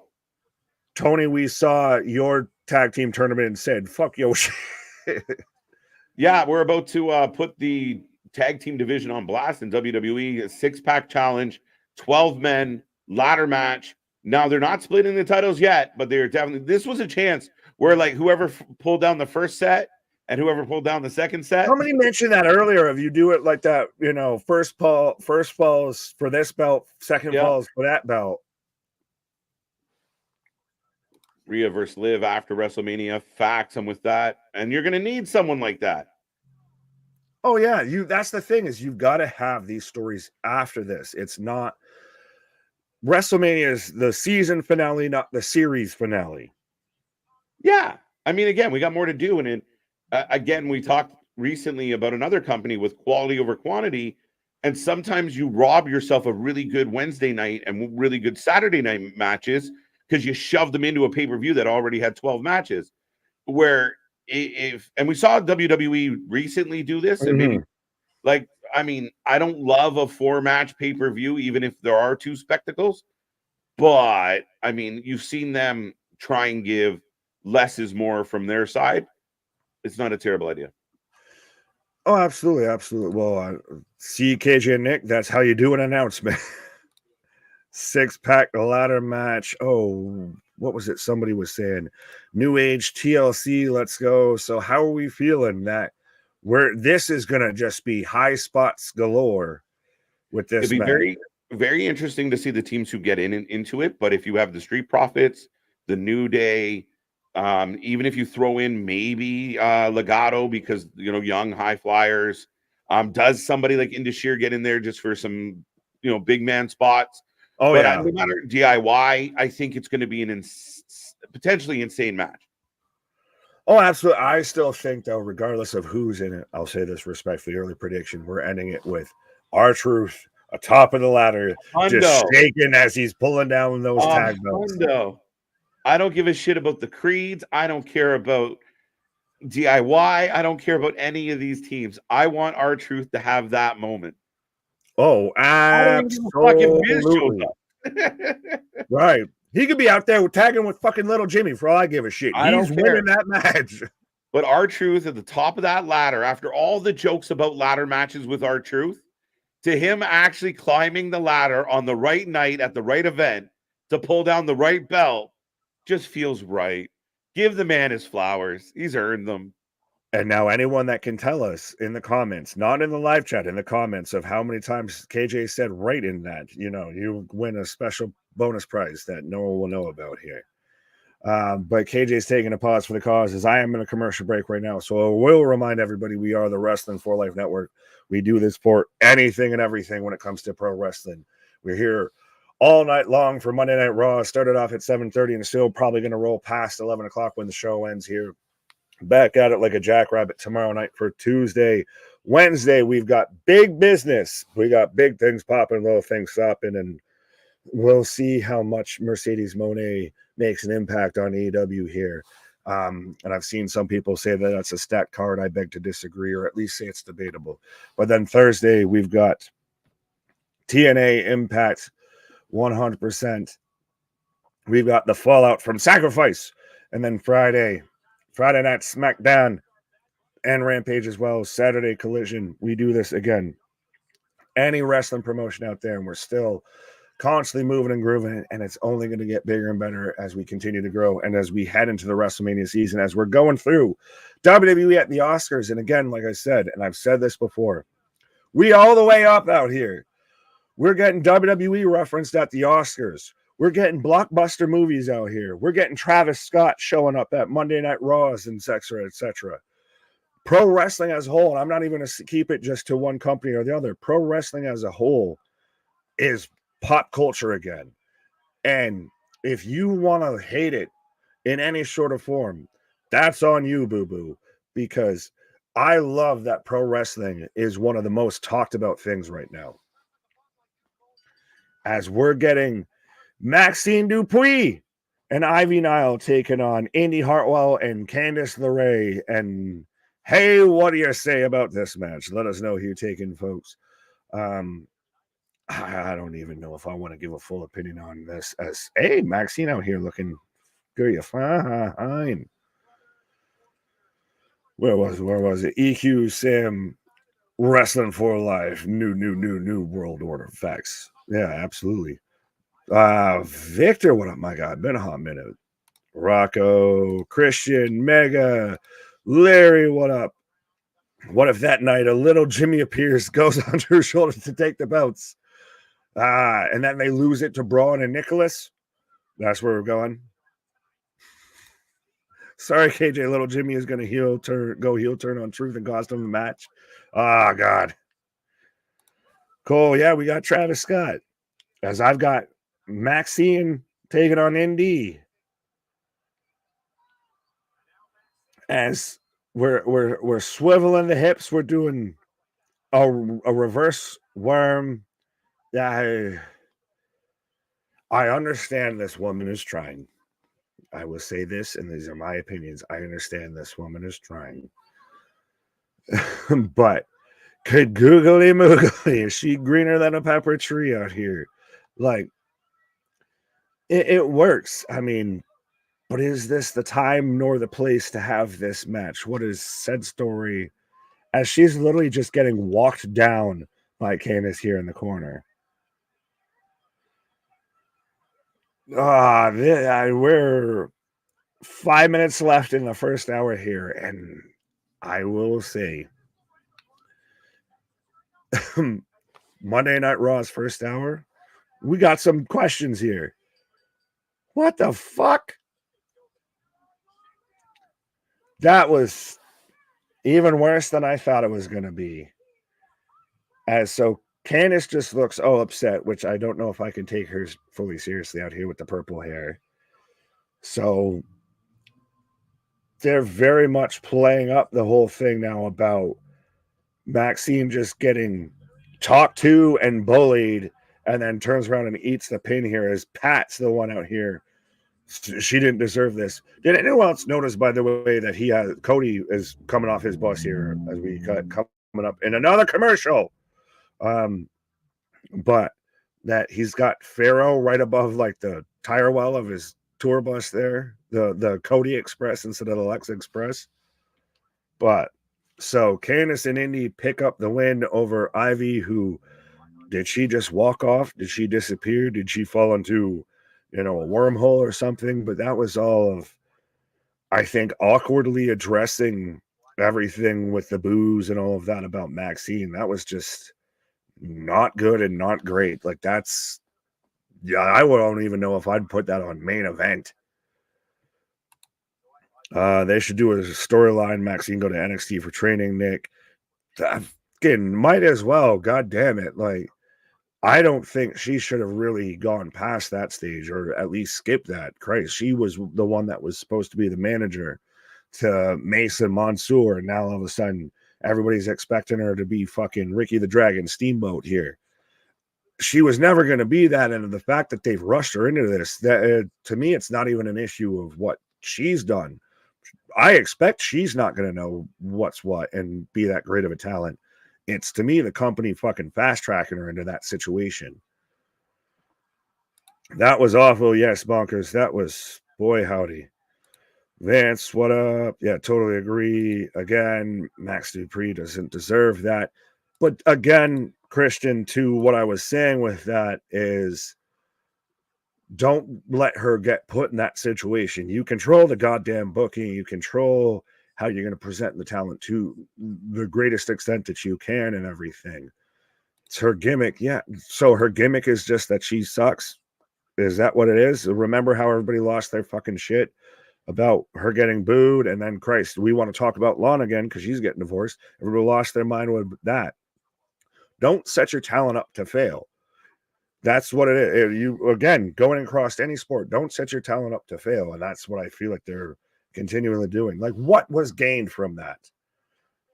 Honestly, anyone want to tell me what was gained from that? Did that get Candice and Indy over? Did that help Maxine? Does she feel more like a baby face?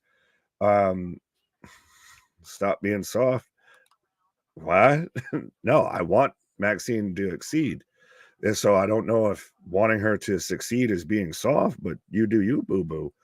I want her to actually be presented in her best capabilities, and that was not it. Who's getting a divorce? Did you say Lana? Yes, the artist. What up? As we again are in commercial break right now. So yes, for those who don't know, we didn't get catch us earlier as we were here earlier before Raw. So Miro, Rusev, and Lana, CJ Perry, I guess, are allegedly splitting after allegedly happy 7 years of marriage here. Larry saying it made me gain an earlier vitamin, Tom. Well, there you go. I guess we're supposed to feel bad because she sucks. That's the thing. Like, it's not a matter of being soft or anything. It's that was such an indifference. Like, that was just a nothingness. That was the void. That was neither help nor hurt. That did nothing, I feel. Getting Maxine sympathy. I don't know. Mike, I heard Swerve and Prince Nana are dating Lana. No, that's the rumor with Britt there, with how Swerve's got Britt's side piece number there. As we are back from commercial break, as we've still got Aldis and Pierce backstage talking right now here. 3 teams from Raw, 3 teams from SmackDown here. So we're evenly splitting this and distributing it allegedly between both sides, as we've got Judgment Day confronting them of what the hell was that? We're going to defend our 2. Is it 3 teams from Raw and 2 teams from SmackDown? It should be 3 teams from SmackDown and 2 teams from Raw, because the tag champs are from Raw. So you're telling me there's a chance? Yes, meat's back on the menu when it comes to Miro. Absolutely. You got a chance with Miro, 100%. As long as you like to play Street Fighter and, you're a big fan of Zangief.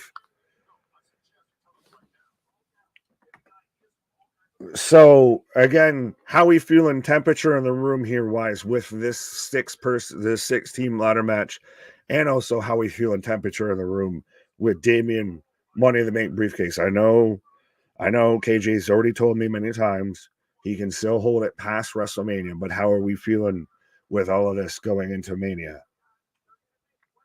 As our truth. It's a Monday, bro.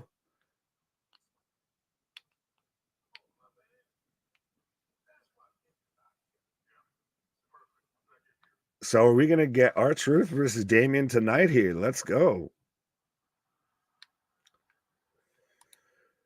We are in the bubble. Probably 10% of the audience actually knows about the booze for Maxine at that house show. And that's even worse. That proves the point even more of it. Now just seems even more awkward. It's when you play inside baseball too much, you are trying to throw it, high and inside, and instead you clip the fucker in the head a little bit, I feel. Jim Carney saying, what are they doing? Bank briefcase. Didn't they have to cash in by Mania? No, they have to cash in by Money in the Bank. That's another. Have that moment at Mania or elsewise, you're strapping a rocket to Damian's back. I think you're more apt to see it at, especially like an international show. Like, let's not forget, Backlash is in Paris. We got, we could have Damian's in Paris out here. Yeah, and it's not far away. It really isn't. Like, I mean, no. So once we get through Mania, we're going to be building towards this big Paris show, the show in Germany, the show in Toronto. Like, there's a lot of things. Like, relax. Like, Liv Morgan might win Money in the Bank. Again. Tiffany. Oh, shocking answer. Yeah, terribly shocking for me. But as we're getting a replay from last week's SmackDown Friday, yeah. How do you feel? Do we see tension caused because Seth accepted on their behalf? We'll see. I like that seed being planted. I like, kind of leads to the conspiracy of Seth is in on it, and maybe Seth turns on Cody. That's why he jumped on the acceptance. That's been a theory because there's even been mentions of how they came through the crowd and everything, a la the Shield. If you go to last week's Raw promo to where Cody's talking and you look at Seth's face behind Cody, there are people going into that. Like, there's all these different layers here. Yeah. It's so funny. Sorry, go ahead. No, I think I was going to say the same thing you're about to say, is that for all the people that haven't liked this or boo Cody or boo The Rock, everybody's paying attention. Absolutely. And there's something for everybody to like and dig into. Like, there's literally every different fucking avenue that you could think of. They'll tease you a little bit with it there. Breadcrumbs, man. Like, come with us, Hansel and Gretel. We're going to the gingerbread house. Like, let's go. And I think they've done a really good job of that. Like, even where people were like, oh, I can't believe the slap, and then they went dark. That was perfect timing to go dark. Just like, Ospreay and Danielson staring at each other, not fighting, stare at each other, create the anticipation, and leave the audience with that anticipation. Right. I don't know if it's perfect timing, but I'm going to leave some people with anticipating. But, ladies and gentlemen, Nick taking a pause for the cause is the American Nightmare, Cody Rhodes, coming out to the ring, introduced by Michael Cole. So we will see what Cody wants to talk about. Well, what do y'all want to talk about? Tiffy time. Absolutely. I could see the Hardy Boys inducted into the WWE Hall of Fame next year. I'm trying to remember if they were or not already. I guess not. But maybe next year after. I mean, I don't see their relationship with A&E lasting much. AEW much longer. I really don't. Can't see. But yeah, pyro going off for Cody. Dwayne McMahon. I don't think we're going to hear that name on WWE TV very often. I still think Hook and Jinder should main event WrestleMania. They haven't left TV since they were mentioned. Where is Jinder, right? Well, Jinder wasn't being booked a whole lot as it was. I think they could use Jinder more. I kind of a bit of a fan of what he brings to the table. But, yeah, let's get Hook and Jinder, WrestleMania 40. I don't know about a main event, but I'll definitely take it on the pre-show. Mox is coming. Pause. What? Why? I feel like we're going to get a commercial before we get talking. One of three things happen. Rock turns on Roman, Seth turns on Cody, or both. That's a pretty good, pick in the three lanes, Daniel. I'm with you. I think obvious. I'm leaning more towards the Rock and Roman having tension.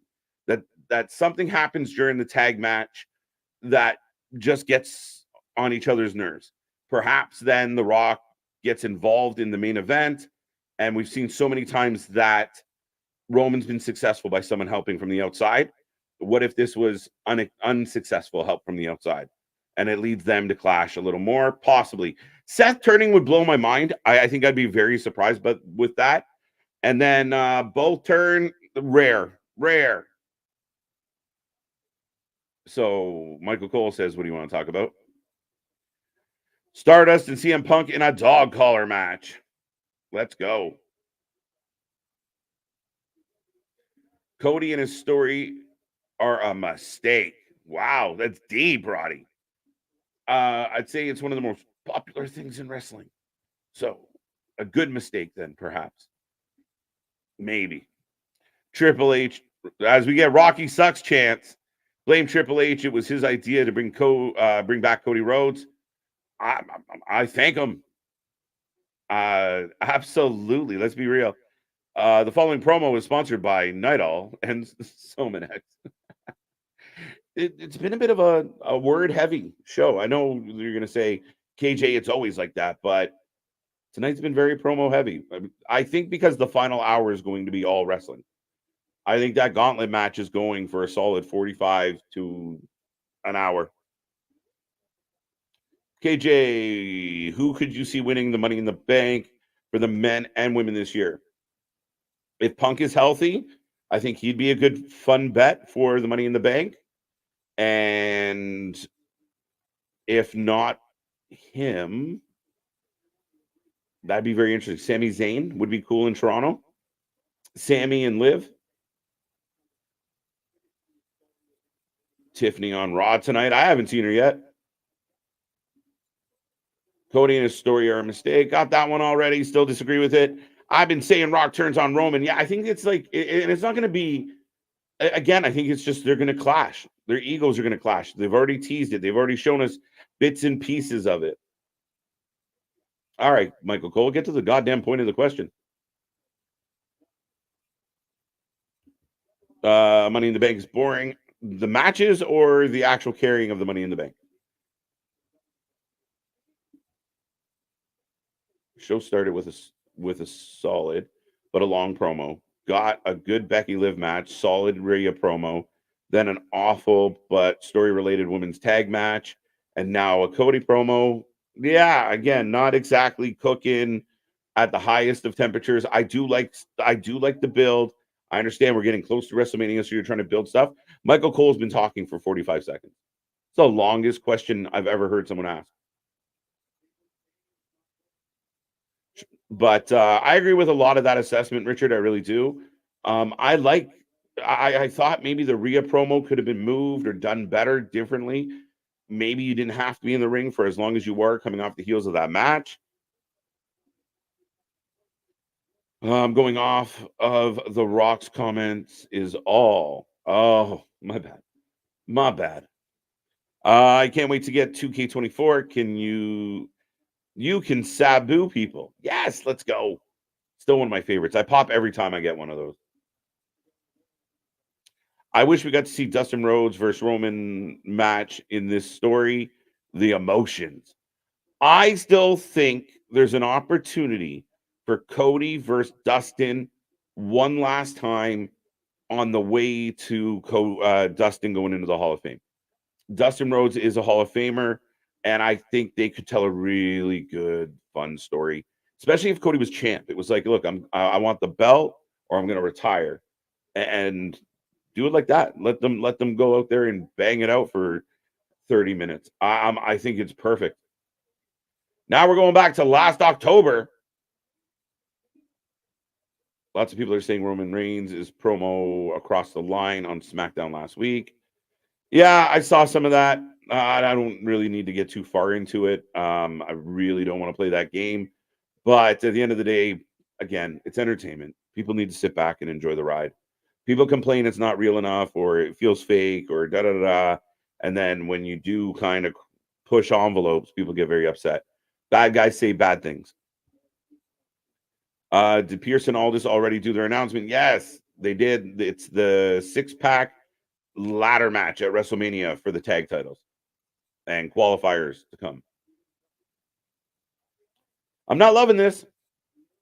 I'm nervous. I'm scared. Boo boo. I gotta pick a new basket. What is happening?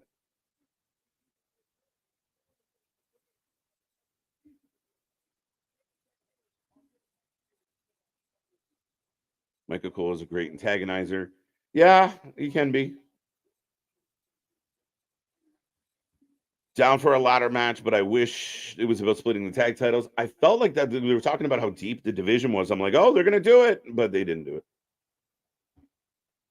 This Wrestling Revolver show, Ready or Not, this weekend is hosted by McDonagh. Yes, it is.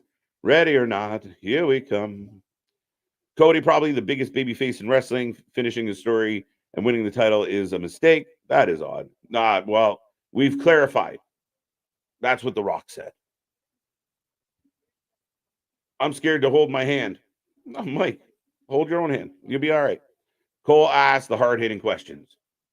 Yeah, as long-winded as they may be.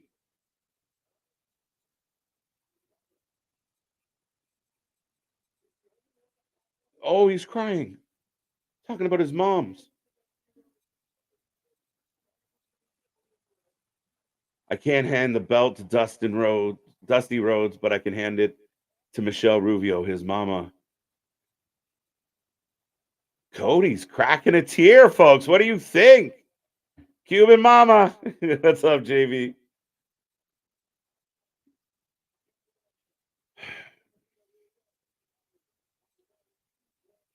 Wow, Brandy gets mentioned on WWE TV. You see the Twitter post now.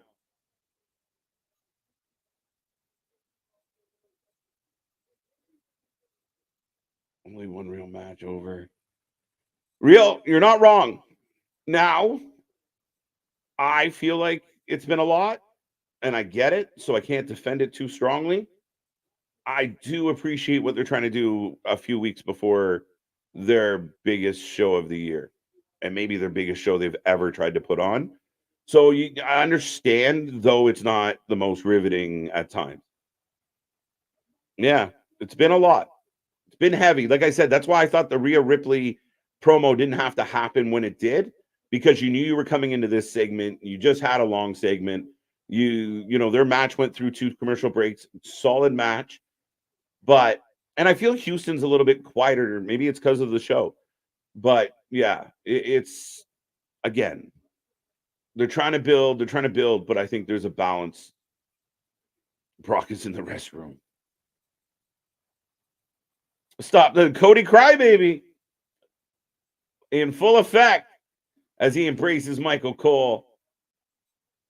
Yeah, real. I listen. We call both companies out for their shit, man, and you're not wrong. Again, AEW could use some more solid promo segments, but this has definitely been talk heavy. We need, and again, I think part of it is because the full last hour is pretty much going to be the Gauntlet match. That's what I think is the trade off here. They're getting stuff. Some of the stuff they would have slid into like the third hour. They don't have time for it in the third hour tonight. That's my take. As we are getting a Ricochet package. And I really do appreciate this approach by WWE. Put a little shine on everybody. All night long, tell people why you should care about this match. I think they're doing extremely well with this. But yeah, real, you know what? You're not wrong. It's been a dredge of a show at points. Seth Rollins going to betray Cody Rhodes. I can feel it happening. Seth Rollins is selfish, just like he did with the Shield.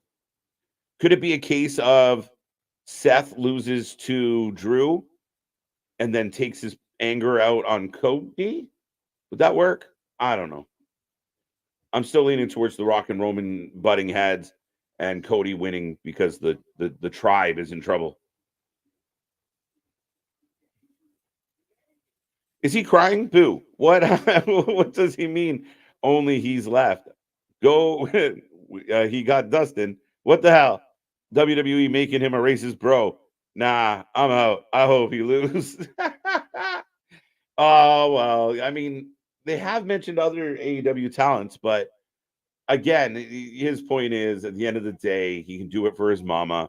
And I give the man credit. He's all in. Even cracked a tear. The crowd's been like kind of flat for most of the evening. You're not wrong. You're not wrong. You're not wrong. Dustin was born in 71. Cody was born in 86. That's facts. Remember, The Rock said it's because he was a mistake. As here come the Kabuki Warriors. Panda Rose. We appreciate you too, sir. We're getting a women's title match, Priest versus Truth, and a great gauntlet match. I don't mind half the show. Yeah, I mean, if you balance out the other way, by the end of the night, I could be very happy and very content with how the show went. Again, like I said, I understand what they're doing. I just maybe there was a slightly some tweaks there that it didn't feel so long.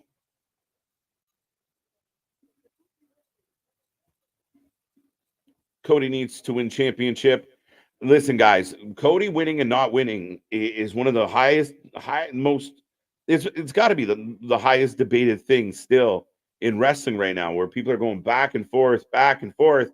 And realistically, as we do go to commercial break, Kabuki Warriors are going to take on Shayna Baszler and Zoey Starks up next. And remember, folks, hit like, share, and subscribe as we are here all week long. We will be back tomorrow for NXT. It's going to be a fun one. But Cody needs to win the championship. But what if he didn't? Like, again, he doesn't have to win anything. He doesn't need it. I mean, we would like him to have it. I think a lot of people out there would like him to have it. But what do you do? I mean, what happens if he doesn't win? That becomes the question. Dashing Cody Rhodes. Stardust is crying. Makeup is running. This is emotional, man. Artist, yours is funny. I'm not going to click on it, though, but really funny. We will get a really good match for the main event, but I agree a little much. And the wrestling we did get wasn't great. And I think that's part of the trade-off.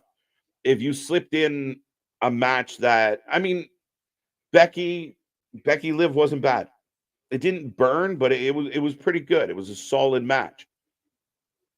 The women's tag match, again, not the best going on. So, yeah, I mean, I think that's part of the issue is if you feel like it's all been very one level of energy for the show, and it kind of has been, right? Even during Cody's promo or interview, because it's an interview segment, it stayed very flat as far as the overall feel, especially in the building. So, I mean, again, that makes it a little bit heavy. Now we got a bunch of matches coming up. Maybe that changes the overall feel. Promo build up pay-per-view. Oh, speaking of building up. What? Pause. But no, I heard what you said, and to me, I always struggle with blaming the crowd initially. With always. Yeah, I'm hoping that the next couple of matches really get the crowd involved here because realistically, we've had one match in an hour.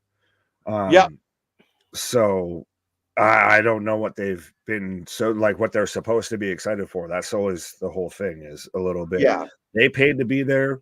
Mm-hmm. It's not their fault if they're not entertained. No, not at all. And I mean, we've talked about that so many times here about, oh, well, that crowd in such and such was dead tonight. And you're like, hold on, folks. Now you're letting the wrestlers off the hook completely, right? Like, right.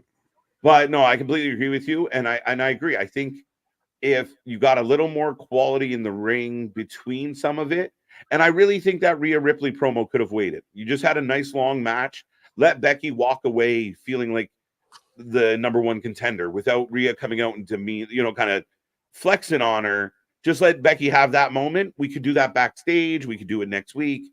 We're okay. Later tonight, Rhea cuts a promo. I heard your point about they're probably putting some things in places that they normally wouldn't because I assume like you said, the last hour or so is the Gauntlet match. Yep. So you've got to give that time to breathe, because I don't want that to rush through and be a 15-minute match. So they're probably, it's a little awkward positioning as far as structural layout, but I mean, they do book the show, so it's on them. Yeah, no, 100%, 100%. And I think, again, just little details. I actually thought Cody would have been better coming out and cutting a promo opposed to doing the interview segment, because the interview segment kept it very one kind of energy. Wasn't really that audience participation. If he was standing in the middle of the ring with the mic and doing the what do you want to talk about and playing to the crowd a little more, it might have woken them up a little more than the interview did. Yeah, you get the whoa and everything versus, was he crying? He cried. Are you crying? There's no crying in baseball. There's no crying. Yeah, no, he shed a tear, man. So yeah, and listen, Richard, I agree with you need the build up, but and I'm not saying put the people that you're planning to use in a bunch of shit. I get the build up, but you can do it in doses. We're gonna handshake attempt coming out of commercial, hanging out by the merch stand here. And hey, Nia. Nia shows up and attacks both women here. You guys, you're supposed to hang out, huh? Brock will win money in the wrecking ball. We get Boombox Brock back again. Oh, Nia puts Becky through the merch table. Which, who are they selling merch to backstage? Let's go, Cody. Is Apollo like, well, shit, I don't have a shirt for tonight. Fuck, who do I buy? Let me get a Cry Me a River Live shirt here. All right. Who thinks Cody isn't meant to finish the story at Mania? Mm-hmm. I think there's a contingent, including two people on the screen, that are very, very skeptical that he's a slam dunk to walk out of Mania with that belt.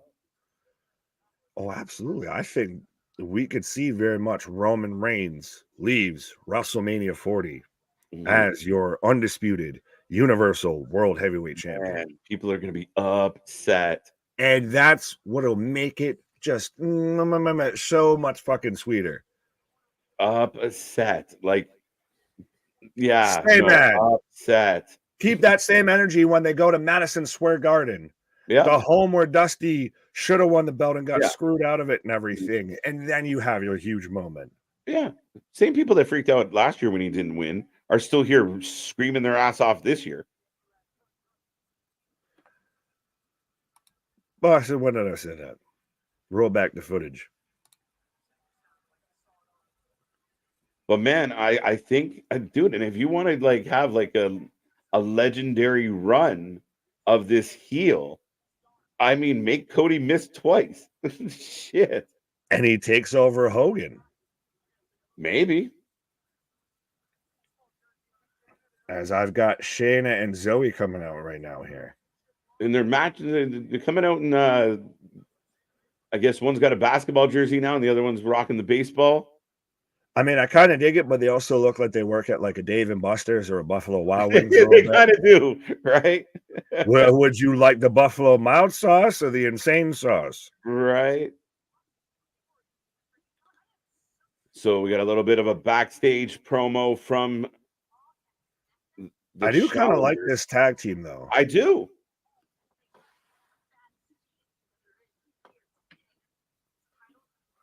Bold prediction, but who takes the loss in the tag team main event at Mania? Oh, Finn. It depends on which tag team match you're talking about. Because wait a minute. We just wait. Time out. Wait, we just got a ladder match. Yeah, but I know I thought he was talking about. I thought he was talking about Cody and Seth versus Roman and Rock, because I was like, on one hand, does Seth do it and then take another L that next night? Does Cody do it and then take another L? Because then we'd get the no DQ, all of that. Does Rock take it? No. Which, what the fuck? Does Roman take it? So it's really that's an interesting question. I think Cody takes it. Oh, I think you can't have Seth take it. He's got another title match to go to. And so the guy in the weakest position would be the challenger in my head. So you add that whole like, oh, see, Cody's never gonna win this because they got to set up that tribal rules so that then you gotta have him win it. I love it. I say Cody takes the pin. I'll go Seth just to be safe, I guess. I don't even know if that's safe. I don't know. It's a tough one, but I would lean Seth needs to keep his cred going into Drew McIntyre, and then Cody losing just kind of pushes down like this challenge, right? Like, ooh, Asuka missed all of whatever that was supposed to be. I have no idea what that move was. Right, but so let all us know women matches tonight, by the way, right? Who's your what? All ladies matches tonight. Again, for the Stopwatch Society. Hopefully you keep on them fucking clicking here. But yeah, let us know, folks, who you're taking, whether you're taking Zoey Starks and Shayna or excuse me, the Kabuki Warriors. What's the tag team name for Shayna and Zoey? We got to come up with something. Oh. Yeah, we'll do it later. We'll wait till it just pops up. We'll say something stupid and that will it'll happen. It's like that Knockman and Robin shit that just pops out of nowhere. Right.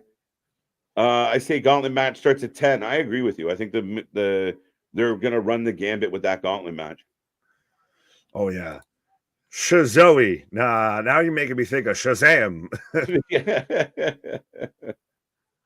As Asuka is a little bit in control. Match is all right to start. Are we almost just saving it all for the Gauntlet? I guess I don't know. I'm hoping against hope here a little. I think we're gonna get like a 45-minute. Well, no, I'm saying the time, but I'm saying the pop, the reaction, the crowd to actually see the crowd alive. Yeah. Do they have a pulse? Yeah, I mean, again, there's nothing wrong with this match. Cheer a little. If these people breathe against the mirror, could they fog glass? I'm starting to wonder. But I feel like Houston's usually a good spot. But again, I guess going back to the default argument, as Zoe's takes half a leap on the outside, as I'm sure we're going to go into commercial. Yep. That I feel like even with us, there hasn't been a ton to really get behind. Yeah, not a lot.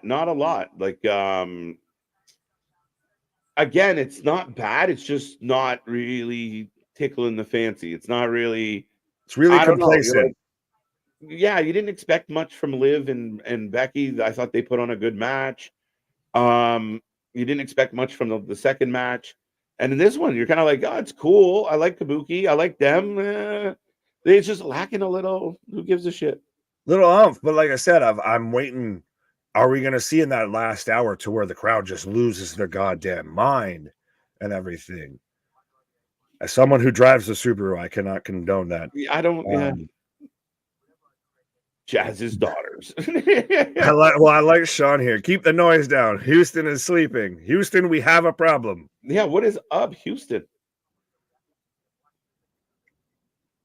The Card Starks. That's ridiculous. Wait, what? It's a suggested name for Shayna and Zoey. Was the Card Starks? What? I don't know. Card stock? Like, are we making posters for a 7th grade science project out here? What did Daniel? Schla? Nah, you clicked on it. I didn't mean to. Yeah. Shit. We need proofreaders. Where are they? Y'all can't be getting us in trouble like that. Where are our boys on that one? Right. Well, they encouraged it, you fuckers.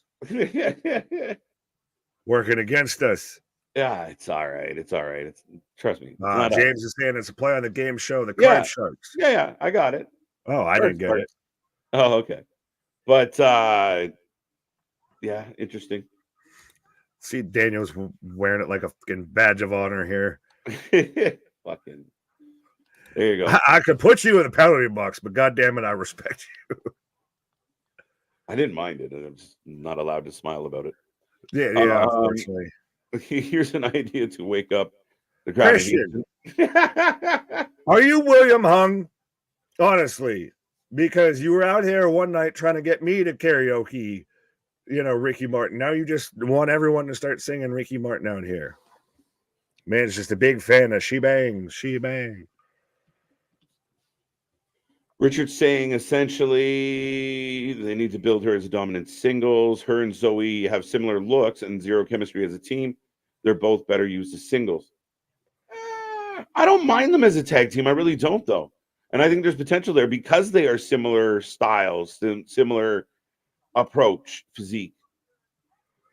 I think that they work better as a team because neither one of them are super strong on the mic. I think Zoey might be stronger on the mic than Shayna. Yeah, Shayna's obviously stronger in the ring than Zoey, so I think they perfectly kind of counterbalance each other. We've tried the Shayna thing at times, and she got caught up in the Ronda Rousey shit and everything. I don't know if there's a time or a slot right now. Like, we could do that at a later date, but I don't know about right now. Right. You need a women's tag division. You need teams outside of just Chelsea Green and Piper. Yeah, and I mean I think they're trying to get there. They've highlighted some, but then hit and miss with others. It really interesting. Like Scott saying, get rid of the women's tag division altogether. I'm like, shit. I don't mind the same people that want a mid card women's title, right? And I mean, at the end of the day, I mean, because it's a traveling belt, there are plenty of contenders, and I mean, I would argue the tag match we got last Tuesday was better than the one we're getting right now. Fair enough. Well, who you got and why is it the Kabuki Warriors here? And I love this. William Hung reference. That's exactly why. Right? Hey, you never know what you're going to get. Kairi holding up. Setting up the stomp. The fucking cooperation maneuver.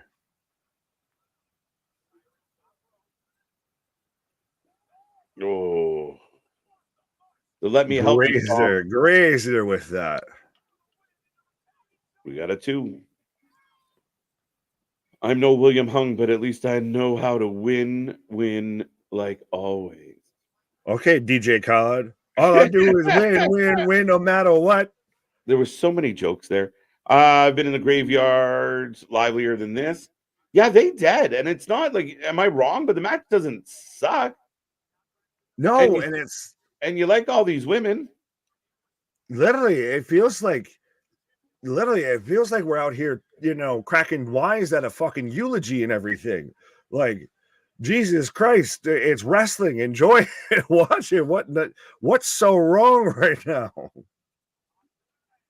Women's mid card makes way more sense than the tag titles. If you had to pick one, I think I'd be more inclined for another singles for good reason. I think if they could actually put a fucking focus on the tag team, and again, I question if you don't think that they can put a focus on the tag team, what makes you think they'll put a focus on singles? Yeah, but then the counter argument is we got 2 women's tag matches tonight. Well, did we really, or did we get one and we got an angle? One and an angle. Yeah. But at least there's an angle. But at least there's cake. Right?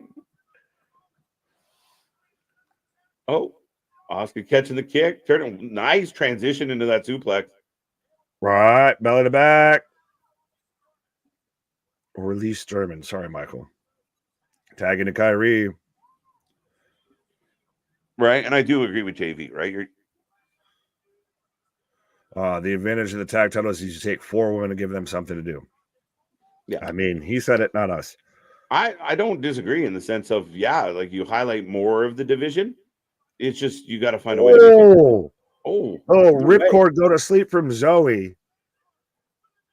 Yeah, why didn't that get a pop? The crowd didn't react to that at all. They were like, fuck. Because they're deader than a goddamn doornail. Like, that was actually good. Like, hello. Zoey going up and over. Asuka running away. Houston is not entertained. Yeah, seriously. Like, is there something we're missing that they have, or vice versa here? What is going on? What we have here is a failure to communicate. Takata Hajime. She rolls through to a 2. 1, 2. I was gonna hate if she was gonna get that win. Like, the crowd should be into this, no? Dakota's helping. it did kind of come a wee bit out of nowhere, but I don't think you had the greatest build into it, but it should be building up, a title change. Oh, big kick to the side of the head. Up goes Kairi. I love this combo. The insane elbow. Right. That's wicked. 1, 2, 3. The crowd counted every second.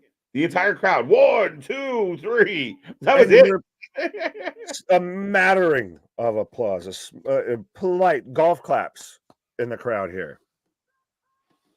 It's weird. Because, I thought that match was pretty solid. Normally, it's places out in your country that are known as Bizarro Land and everything when it comes to crowds and all of that. But this is just the negative zone of, why? And The Rock's not here. Shit. Well, I was going to say, I know you've talked about it of how we call it straight down the line of the way, and it's not one of those of it was a super terrible match. It's just more of it feels worse because there's no reaction. As Andrade stopping in to say hello to the Judgment Day, that is. Well, there was the brief interaction, I want to say a week or two ago, between Andrade and Dom. So we could start to see the Judgment Day fracture off here. Andrade pushes out Damian. Rumor started. You heard it here first, folks.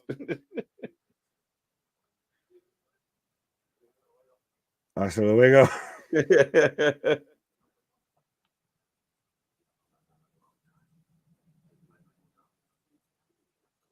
They want him. He brings a lot to the table. Having a guy that could be on the outside there. Yeah, Damian's the one who's like, meh, meh, meh, meh, meh. So, woo, heating up. That's what you call a spicy meatball. Right. Hey, as we're getting our truth. What's up? What's up? If this doesn't get hype the crowd up, there's no chance. You're like, shit, just send truth. Send out the cloud. Send out truth. Yeah, now the crowd's alive. That's it. Do you think they might have just lulled them to sleep with a little too much promo heavy first chunk? Yeah. So by the time we got into something kind of good, it went like we were kind of like everyone's still just kind of waking up from the nap. No, respectfully, we are almost an hour and 45 minutes into this show, and we have had theoretically 2 matches. I know we joke and everything about sometimes, quantity over quality and everything like that, or quality over quantity, but I think you might have just sang them too much sweet nothings and sent them to a bedtime story here. A little bit. Versus giving them something to sink their teeth into. Mm-hmm. Maybe open with the women's tag match, follow it with the promo. Yeah. Or promo, then women's tag match. Though Becky and Liv should have tore it up. And I mean, I don't know. Start off out of the gate with that, and then you have the promo. Maybe.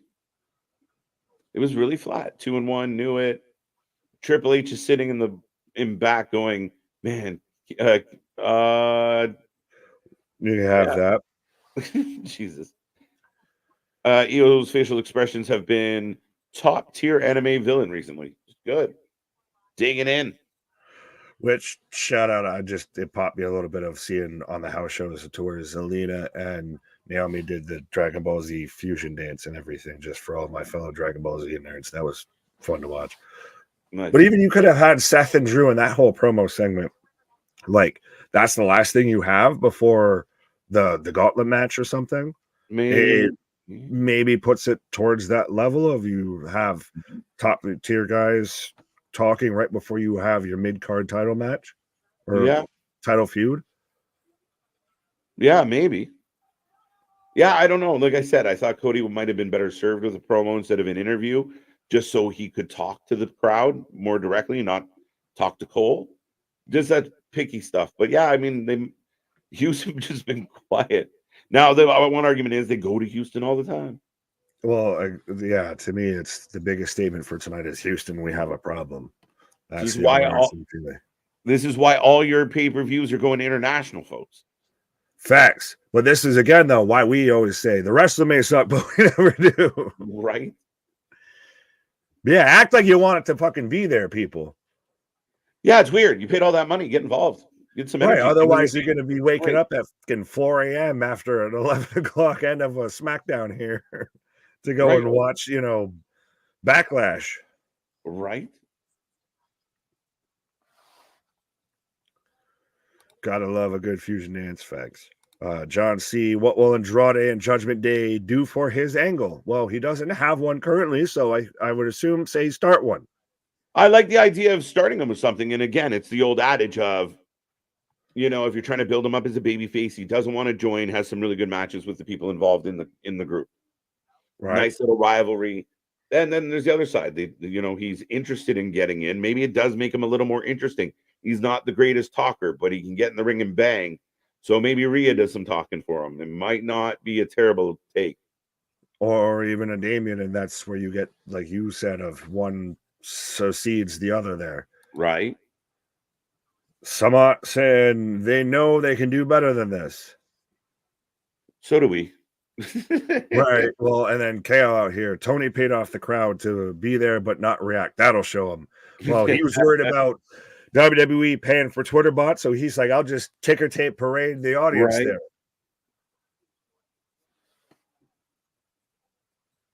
Got Damian Priest for the win. Sorry, you clicked. No, you're good. Priest for the win. Does Truth need to win to keep the crowd alive? they're on life support right now. They might need some CPR or some, right?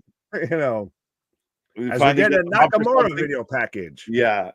Finally get the crowd alive and wake and then kill it with the finish. Yeah, facts. Just fuck. Give fucking R-Truth the roll-up win on Damian. I'm okay with it. Andrade is gonna come out there and cost Truth. Fuck. Bronson Reed now. Right. I'm gonna take R-Truth, guys. He needs to. Otherwise, it's gonna be a quiet evening. All quiet on the Western Front out here in Houston. Right. The conspiracy theory is thick with this one of Andrade joining the Judgment Day to get his wife closer to the women's world title. Insider information. Right. I've learned her deepest, darkest secrets. Look, and I really like it. Sorry, Nick. I really like what they're doing with the build for this gauntlet match all night long. I really do think it's a good touch. Oh, this is 100%. This is Monday Night Raw. This is Monday Night Raw. I feel realistically could have been an hour, and it's this match. Everything else, you can have that. Not even what I'm mad at. I like if it feels important and it's not the world title. Absolutely.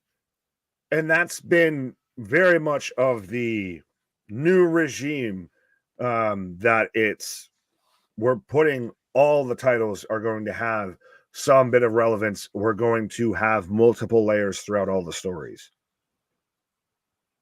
Yeah, as the Judgment or Damien coming out anyway. Right. Well, Connor pointed out we did have a Jericho sighting on WWE television. Oh, yeah, we did. Yeah, we did. Right. That's how you know he's going to still think he's over for 10 more years. Is he's got a sighting on WWE television. Truth should come in yelling, chanting, "Wake up, wake up." Right. I mean, you got it there. What's up? What's up? Get the fuck up. Get the fuck up. Right. You can sleep with this and you can sleep with that. Wake up. Right. Oh, he was doing t-shirt cannons during the commercial break. They didn't show it. Just if you're not paying attention, you would eat that shit in the face. Sorry, time out. Truth is the one taking a nap. Bro, what the fuck? As Damien cold cocks him coming in the door. How you like me now? Oh, the crowd's giving this a little bit of love as we were hoping. Yeah, that's really. Is it so weird that? Hey, at least it's the first hour of Raw instead of the last hour of Raw that they fucking fell asleep on. Yeah, if they had done this in reverse order, opened with the Gauntlet match and worked their way into the talking, holy shit! What is Tony Khan? All right, facts. Oh, Damien just talking and just laying elbows on Truth right now here. Put some respect on my man's name out here with a 67 in 2K. Yeah. Sorry. The Gauntlets will get great time, but I argue Triple H could have booked a different main event. Could we have got Priest Andrade? Just another banger. I don't know if that's strong enough right now to put in the main event. So I think you run the Gauntlet match. You're right. The match that has an actual story and a build and WrestleMania implications versus a match that you just booked tonight. Like, Yeah, that's questionable decisions would be made there. Right. Regeneration X is out at ringside. Break it down. Break it up. Yeah, as Priest goes into the ring post, and do you like how they kind of do the little like the LED shit kind of flickers and everything when they go into it? Yep. Nice touch. Right. Truth off the apron on a Priest on the outside here. But folks, if you haven't let us know who you're taking this match, make sure you let us know. Who are you taking? You haven't hit the like and subscribe and all of that, as I see 84 some odd people watching with us. As I see 63 likes right now on the video. So let's see if we can even out that algorithm there. Right. Absolutely.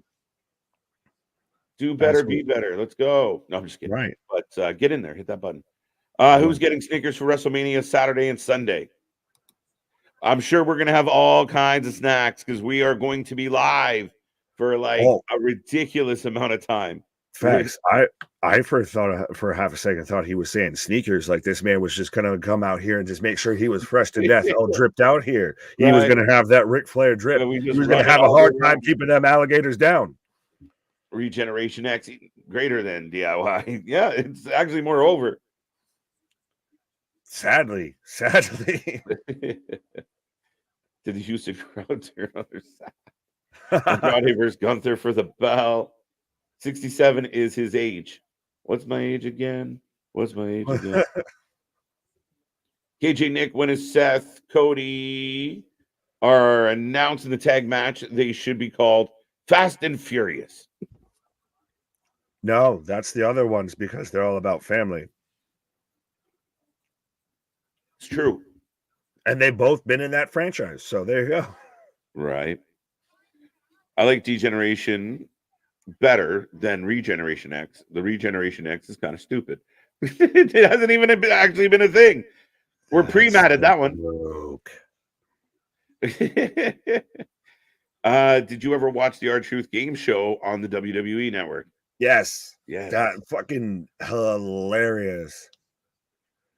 He just kind of had his own little variety show and shit like that. So he'd interview wrestlers and everything like that. And he'd do like literally just guess the fucking question and all that shit. Like it was the most R-Truth thing that you could picture that they would allow him to do if he hosted his own show on the network. Like it's hard to describe unless you go and watch it. All those shows, even the Edge and Christian one, were all, just it's like public access TV. You just gave the wrestlers Southpaw Regional Wrestling, and then it all just went away with the Peacock. All right, Bacon Cub for life. We're gonna have brunch with the boys coming up a couple times in the next few months, so tune in for that. Yeah, strap in and strap on, and start buying your bacon now. Will Liv have a match at WrestleMania 40? If the WWE doesn't want to upset a chunk of Twitter, she should. It'll be what was it when they did the Memorial Battle Royal? Oh yeah, maybe we'll do a Mae Young Battle Royal. No, not the Mae Young. The Mae Young was the controversial one. The other one, whatever. They'll do a ladies multi-person match. That'll be a Battle Royal. That'll be like a title shot or something, or that'll be the inaugural mid-card women's belt or something. Mm-hmm. Triple H, please push Bronson Reed. I like Bronson. I know Boston doesn't like him, but I like Bronson. I dig him, but Right now, you'd have heel versus heel. That's the thing, is it's weird. When the company actually stays true to faces and heels, you really kind of need to deviate that a little bit here. Is that a little bit of what kind of maybe happened tonight? The fans like Becky and Liv, the fans technically Kabuki like Warriors. Seth Andrew. Yeah, the Kabuki Warriors and Shayna and Starks are all heels. Yeah, a little lost in the lurch tonight. Little bit. No one's that tweener really, so right. Everybody, you got to pick somebody to cheer for. So when half the crowd's cheering for the other player, well, then again, they'd have to cheer for somebody, and no one was cheering for anybody, I feel. Yeah. Where is Judgment Day? Being that DIY is hanging out at the ring, why the good guys have the numbers right now, folks. Yeah. I'm disappointed it's not Truth and Cena versus Finn and Priest. Would he be wearing clothes is the question. Right. Is it just the envelope? Is it just the envelope?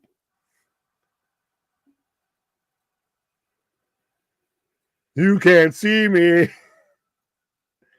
5 knuckles shuffle from our Truth. Let's go. Speaking of Cena. Oh, got him up. Going for the attitude. Hey, no way.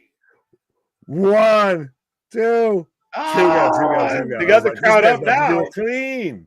Some of the crowd stood up. Oh, he's going to hit the STFU. Let's go. You will forever be able to make R-Truth in any wrestling game because you just use John Cena's moveset. Yeah. Oh, here's Judgment Day.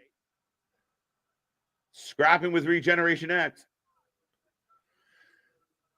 The fucking guys that looked like they're Conor McGregor's camp out here. You'll do nothing. You'll do fucking nothing. Sure. Oh, R-Truth on Ryan. Oh, into your home and onto his face. As we're getting a holy shit. Yeah, that man, literally, I think he took the worst of that fucking situation, and he's the one that perpetrated it. Those little men did not catch him. As Damien. 1 little, 2 little, 3 little fall. 4 little fall. Into your living room. Just right. Woo. There we go. South of heaven. Oh. 1, 2, 3. Oh, some bitch. Down hard as Damien takes the win. Right. Zoey Stark demands Mania match next week at Raw. Is she going to have the Mania match on a Raw? Then wouldn't it be a Raw match? Richard, you know what? With your $2 super chat, and I appreciate it, but if you're wrong, you come back and give us a $4 super chat. Just double down on that shit. My bad. Just keep going until you're right, my guy. Judgment Day and DIY still going at it. Just mugging Johnny Gargano, the Shawn Michaels out here of Regeneration X. Well, and again, this makes sense because these are guys who could be in that 6-person tag match or the 6-team tag match. So we're going to thin the herd while we can. Makes sense. And we got to build. We got to build that up because right now we're not thinking a whole lot about it. So you got 3 weeks of time. So you got to start sowing them seeds fast here. Not bad. I'm okay with everything that just happened there. I thought the match was fun, decent overall, good finish, and you get a little bit of hype on this tag team 6-pack. Jey Uso is just, I'm a peacock, and you gotta let me fly. He is becoming more and more main event Jey Uso as we speak, as time goes by out here. All right, Truth definitely woke up the crowd. Yeah, the crowd, Houston came alive for that little shindig there. And you know what's really about to wake them up is we're getting a commercial break again. It's not that.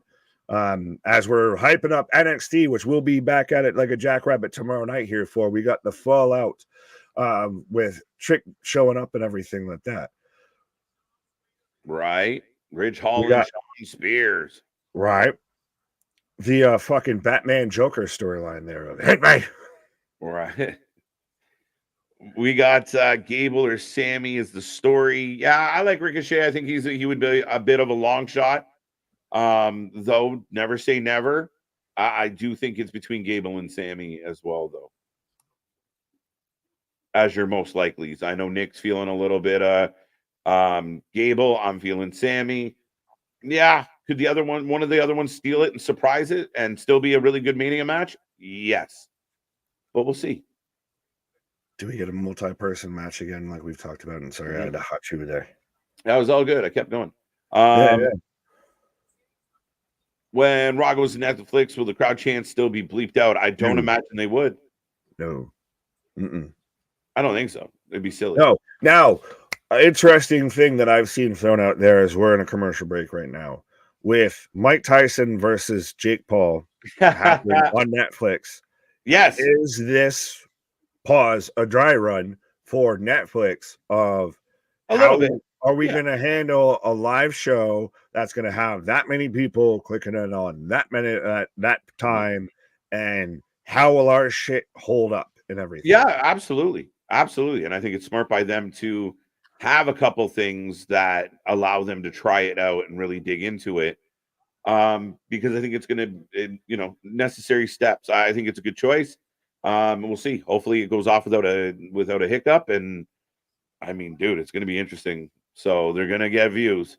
Well, and respect to Chris Rock and everything, because I know he was like the first one to do the live shit on Netflix and everything. But Tyson versus Jake Paul, regardless of how you feel, is going to get clicks, is going to get attention, traction. Yeah. And that many people clicking in at the exact same time to watch the same thing, you've got to make sure you can handle that shit. Oh, for sure. And especially if you're going to try and do it weekly. Yeah. And again, will we, the likelihood of seeing a glitch here or there, especially early on? Yeah, possibly. But yeah, no, I think it's a good opportunity for them to test out some things, see how they handle the volume. Right. By the way, Tyson about to starch that boy.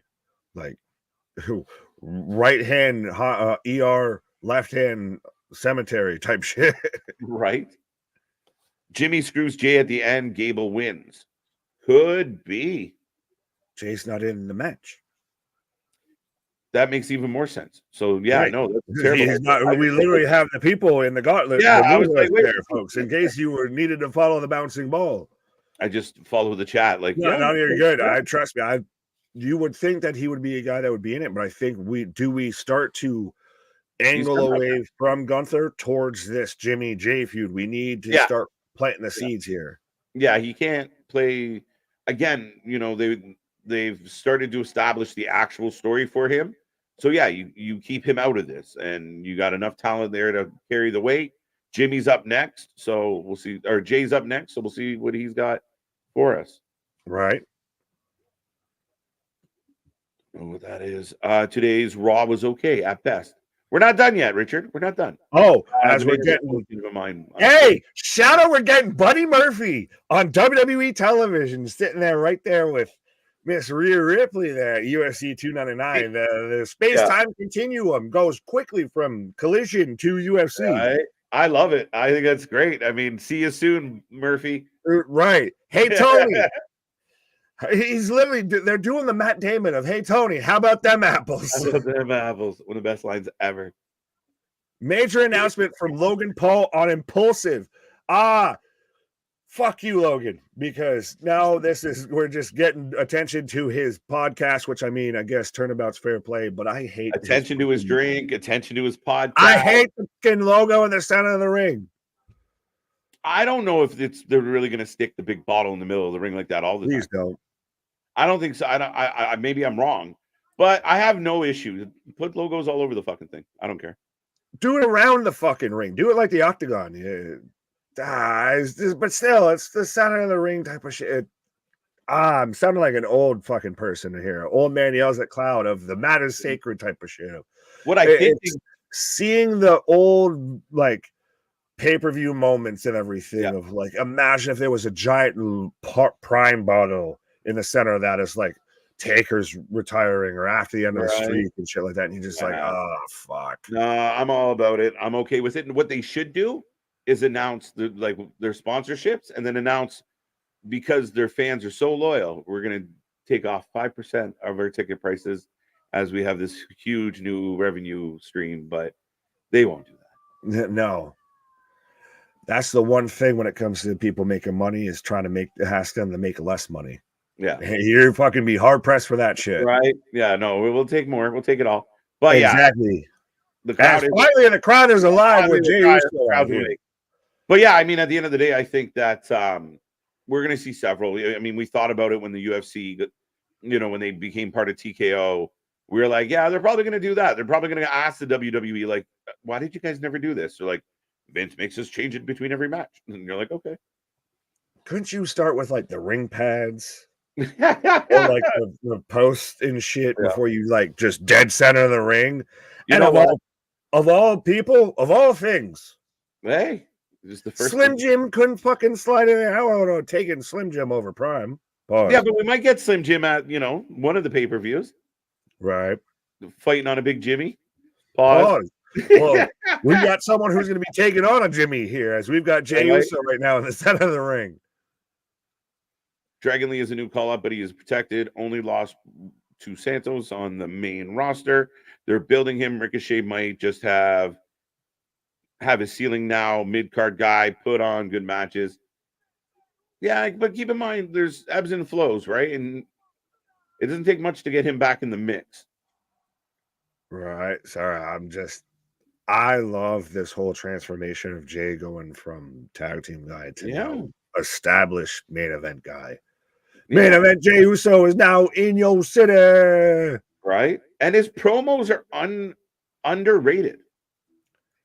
Big Jim. He's really developed that, and I think the bloodline shit really helped that. Yeah. And him and Jimmy have always, both of them have always had this real intensity about their promos. Yeah. So, and I think the being around, sitting under the tree of the wise man there and the bloodline very much helped him. Yeah, and he's playing to the crowd, man. He's killing it. He's digging in. Got the yeet chants going. Right. Yeah. Well, this man's just taking the what and making it yeet. Yeah. Playing right into it. Pat yeet. And he's laying it down. Jimmy versus Jay at WrestleMania. Yeet. Ooze on ooze warfare for Mania. And the crowd yeets in approval. This man got over a blurry yeet shirt. Let's talk about that. Mm-hmm. I'm gonna knock the yeet out your ass. The yeet chant just isn't my cup of tea. I'm more of a what person, Nick? What? Friend of yours, Nick? No, what?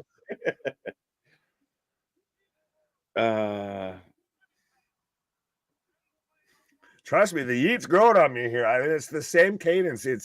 I like to see it. It's the same cadence. You know how to work it. You know how to get the crowd over, and he made it his own thing.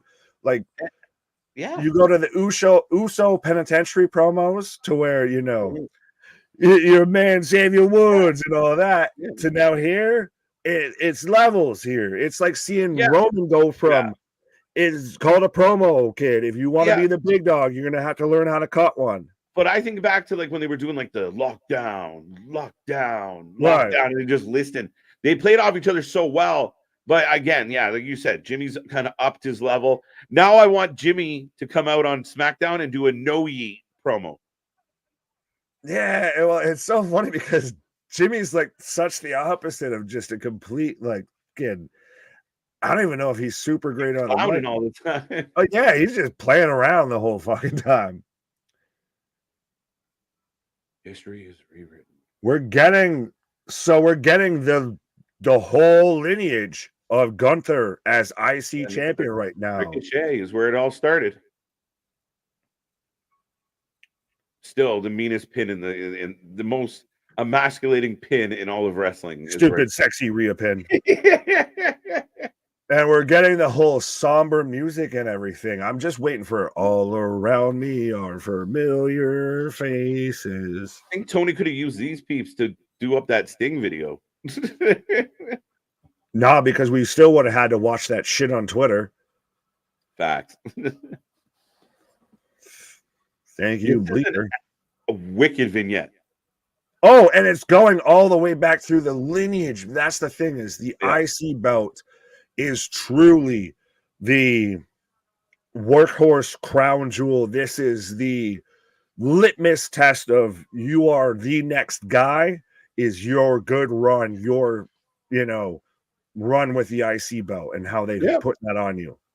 Why is it important? Why should I care? Facts. Every segment of your show should be answering those two specific questions. Why is it important? Why should I care? You got to answer at least one, or the segment's a waste. Absolutely. Instead of just telling your audience, fuck you, Google it. Yeah, right? Like if you did something like this a week or 2 weeks before Osprey at Revolution, would have been outstanding. Like, you really give us a reason to give a shit. And I think they gave us a bits with Osprey, but I don't remember anything epic. Day 640 as we've got Gunther backstage. But yeah, you go to the movies to watch the next movie because you see the trailers and you get hyped for it and everything, not because you just hear about it on fucking Google. Right. Is he overconfident?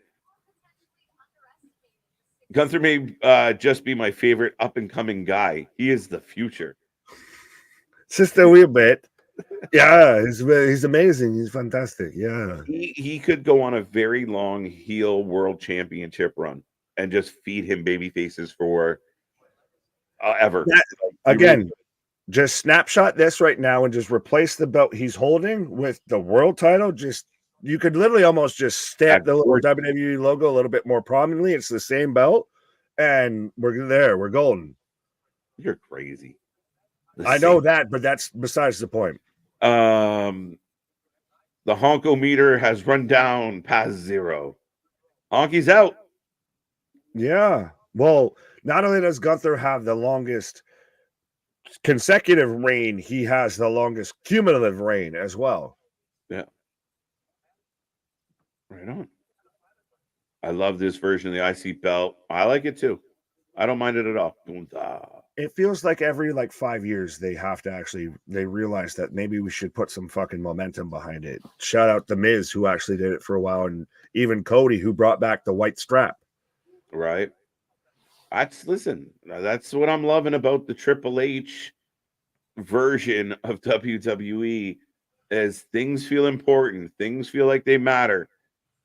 You might still be working on a couple divisions to make them better, but you see them trying. You see them giving them the airtime. You have a guy who was a fan of wrestling instead of a guy who was a fan of making money.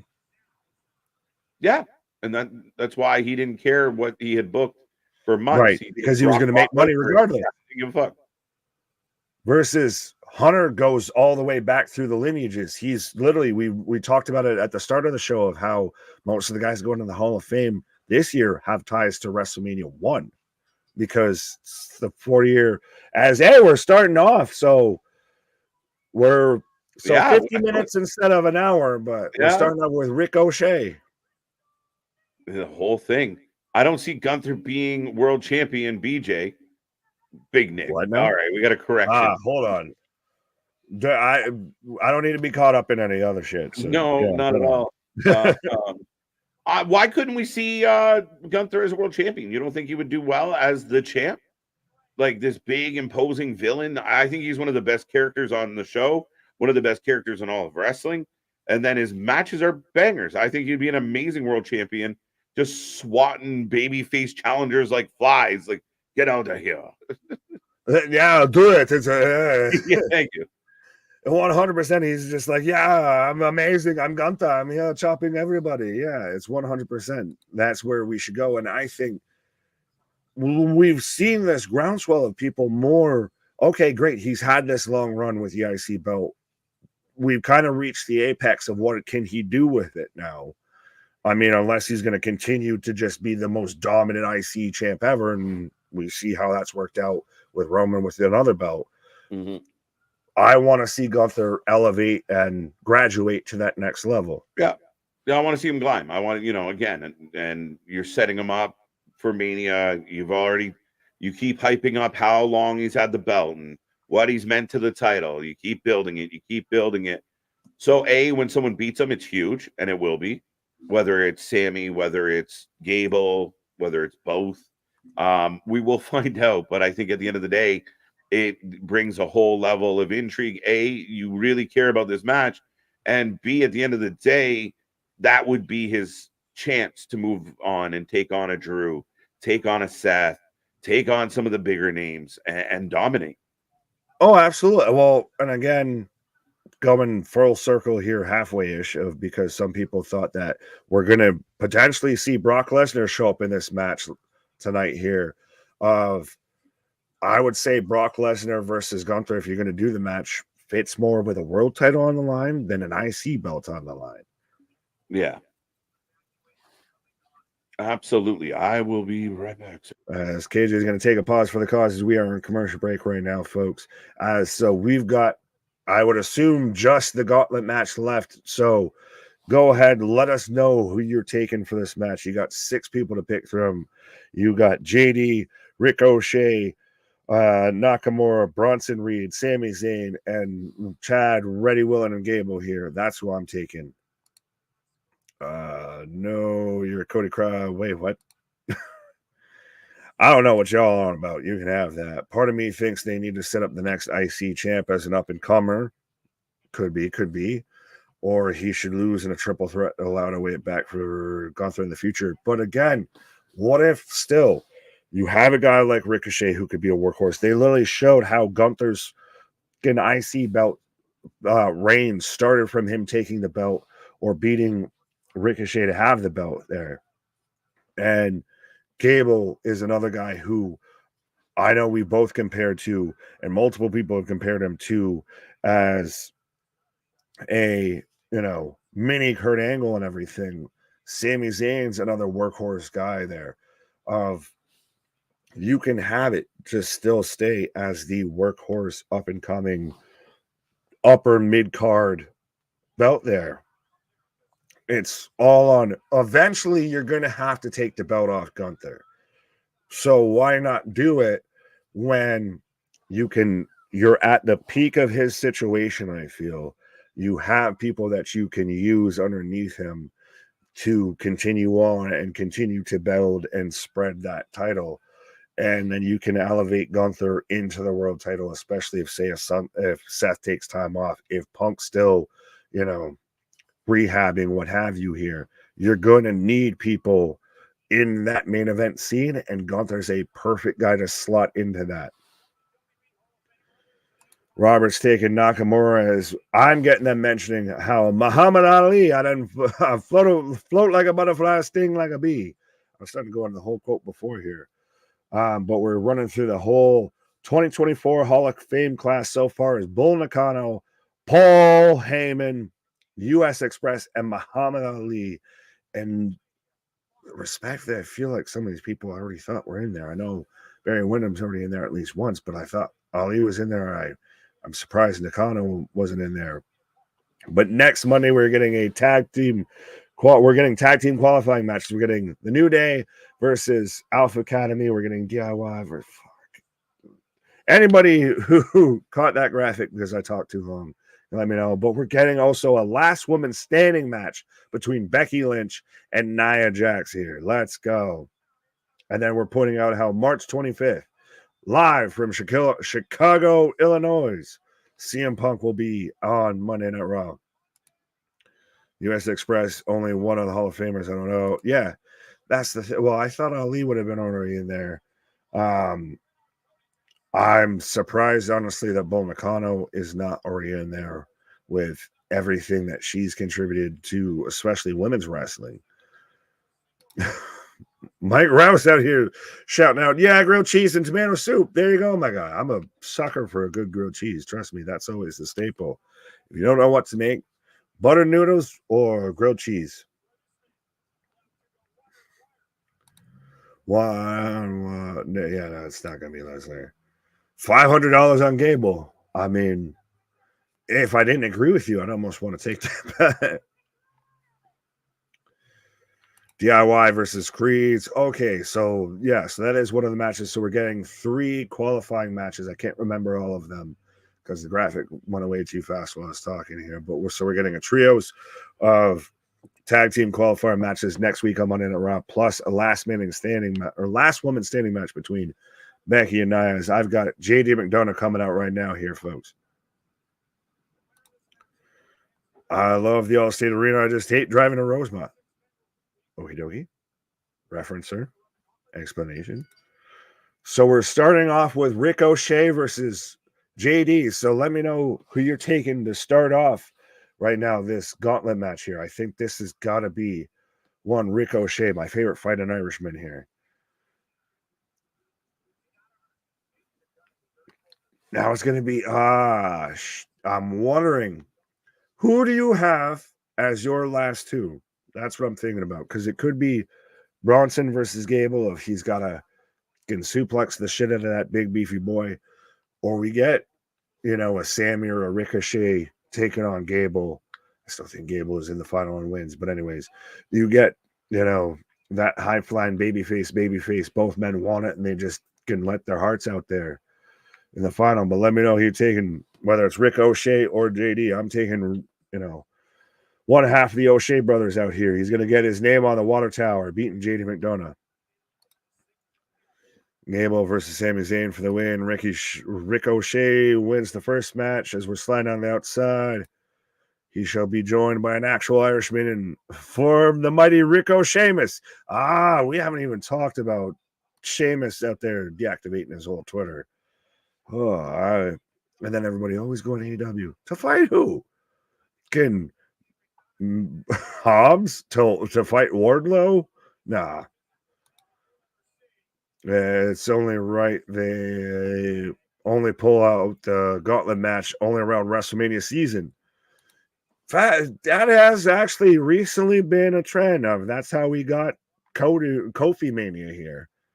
I thought I was almost about to say we got Cody Mania, but that's how we got Kofi Mania here as the gauntlet match here. That's where you got the New Day, staking down their claim of putting themselves out there for Kofi, as we're getting an ad a little bit in the corner here. So Trick Williams will be on NXT tomorrow night, and so will we be here live. Ricochet for the win. 6-man elimination would be better. You need singles matches. Not every goddamn match needs to be multi-person match of we need to get you on the pay-per-view just to get you on the pay-per-view, because then you get over convoluted stories. No one gets a true focus on anything. You need singles matches to build up, and especially with something like the Intercontinental title, where we're building up this lineage, we're building up this huge long reign. I would feel to have Gunther lose the title in a 6-person match, unless you're saying it for the qualifying thing, which even then still I think it's only fitting that a gauntlet match fits for the workhorse title. Now, granted, I'm surprised Ricochet and JD are the ones starting this off, but it's only fitting you have a workhorse match for a workhorse title. Yeah, to have Gunther lose the match in a 6-person match, or lose the title in a 6-person match, feels a little cheap. Cheap. JD needs no G-pads, but every match needs G-pads. You have that. JD with a two go here. Matthew, I don't think he is at all. He's not on the posters at all. I mean, Christ, he's not even in a goddamn game. I think it's a lot of people just got caught up in some hype and didn't really actually sit there and stop and think about anything, and just got caught up in clickbaits and just ran with it. So you're saying the qualifier match still, I halfway see what you're saying, but I still like the idea of this is, back handspring elbow from Ricochet on to JD. I like that this is a qualifying match, and it's a workhorse match. You're really going to fucking earn your opportunity here. Big crossbody for Ricochet on to JD, and especially with a guy like Gunther, I think he's kind of earned of. You got to earn your shot at me. JD got the knees up, but I don't know if they really, just looking at that move, if they really hit Ricochet. Brainbuster for two count. JD coming back in control here. McDonagh to me seems like the biggest outlier potential candidate in this entire match. He's the least likely, I think, to be involved in the final here. There you go. And I respect you, my God. And see, that's again why we're the wrestling buddies you can't get in your real life. Your favorite wrestling buddies in your alternative commentary. We're not out here just blocking everybody. Oh, I don't want to listen to your opinion. I'm right, you're wrong. No, it's an open dialogue. It's an open discussion. It's like calling into a radio show except we don't have a phone line. Bro, you better not lose to McNugget. Oh, you're making me hungry out here wanting a McNugget. Spanish Fly. Speaking of Spanish Fly or McNuggets, not sure which one's the better transition here. McNugget. McNugget. There you go. As we go, I got back just in time for a commercial break. Right, just perfect timing for a commercial. JD trying to wake up this dead crowd. JD getting some props from the crowd. All right. So far, so good. Right. How you feeling? So we're into the gauntlet match. We're starting off with Ricochet, the Fighting Irishman, taking on JD McFunko Pop. Interesting first two. Definitely interesting. It definitely sets up the next one. We thought maybe Gable, or you put out there that maybe Gable would go first. I thought it because, so also while you were on your pause, and I'll ask you this as we're in commercial here, that poll, I think in the chat throughout of having this just be a straight up 6-man elimination match, everything like that. I like the idea of it being a workhorse match for a workhorse title, but that's why I'm interested that Ricochet and McDonagh are the ones starting it off, because I would feel one of them's got to make it towards the final here.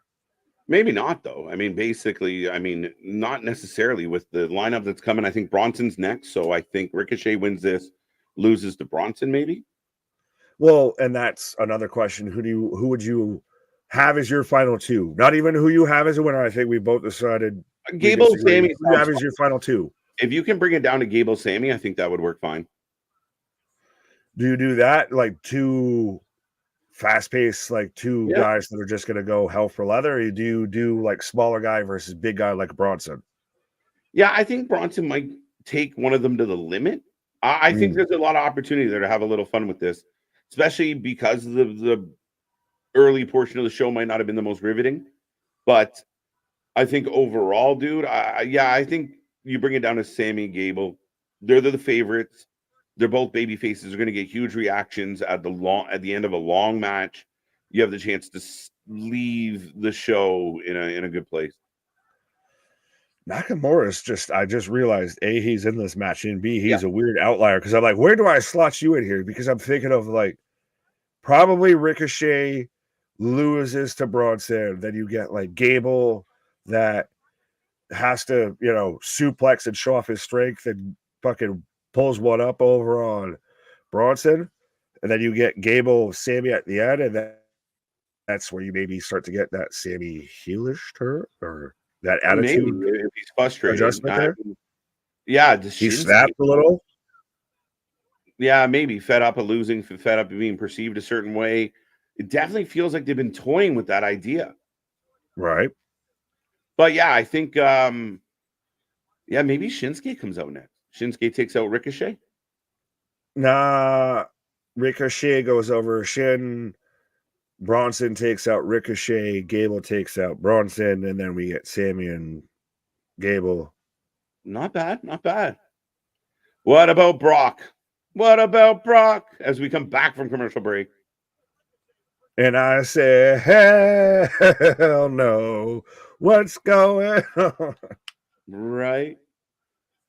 But Brock, I don't see it. I think I'd be actually a little disappointed if he was like the 7th person and he just storms out and destroys somebody. I think I'll be very bummed out.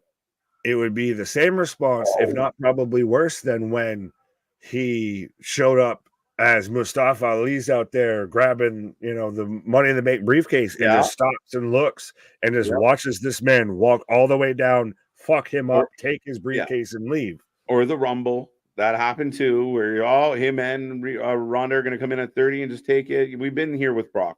I think I'd be a little bummed out as we got a Death Valley driver on the apron and we got a ref counting away. Right. Do we move on by a count out? Thank you, Jake. Absolutely. JD lasting longer. Yeah, absolutely. JD lasting longer in this match than I thought. That's why they gave this so much time. Yeah. I had a lot of beef with. I feel like a lot of times they rush gauntlet matches and like the 2, 3, 4 fall are awful. Right. Yeah, you need to give this some time. And wow, God damn, they're going hard right out of the gate. Well, and even Michael Cole just said, for the IWC nerds out there, that sequence by Ricochet, we thought would have put JD McDonagh away, because everybody likes to use that term now when it comes to watching like Takeshita and Ospreay and everything. Mm-hmm. Yeah, absolutely. Damian predicting that Brock's coming. We'll see. Ricochet is good. Ricochet's good, and JD gets to show off a little. Oh! And that's big right there, because you had Ricochet patting at his ribs and everything right there, right as he gets turned around and just thrown ribs first into the ring post there. Mm-hmm. Yeah, these guys putting on a banger in the opening of the Gauntlet match. I'm very impressed. I'm very happy with how this is rolling. And again, a little bit of a subdued, 2 hours. So I'm pretty content with how this is rolling out to start. Now, though, we have a half hour, maybe 35, 40 minutes tops left. I'm worried, like you've said, falls like 2 through 4 kind of become quick succession here a wee bit. Yeah, I hope not. I really hope not. There, we're looking for the 450. Oh no, the shooting star. Shooting star. The 7-year itch, and he's out. Best match of the week so far. Well, speaking of itching, I'm gonna go itch me some McNuggets here, babe. Yeah, go itch your nuggets. As here comes big Bronson Reed, folks. We are rolling through the main event, the Gauntlet match. Who will challenge Gunther? Get in that chat. Don't be shy. Don't be quiet. As Bronson Reed is competitor number 3, showing up to take on Ricochet. Ricochet kicking it off with a tope. That's the match to make Gunther versus Brock Lesnar happen. Interesting. I don't see how they top last year's IC title match at Mania. That triple threat was top 3 best matches of the weekend. Yeah. Oh. Both men down. Ricochet feeling those ribs. But yeah, Mania to Mania, that's always the challenge in a lot of ways, right? Like they're going to be up against some really good matches. WrestleMania 39 was pretty solid.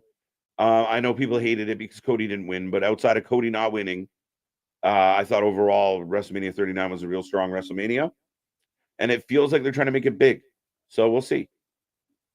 And maybe it's not the IC title match this time. Maybe this time it's the tag match or another match that steals the show. 4-0. Brock coming in last minute and destroying Sami or Gable is something Vince would have done 100%. I don't see that happening here. Ricochet flipping off Bronson's chest. Enziguri, but Reed not going down.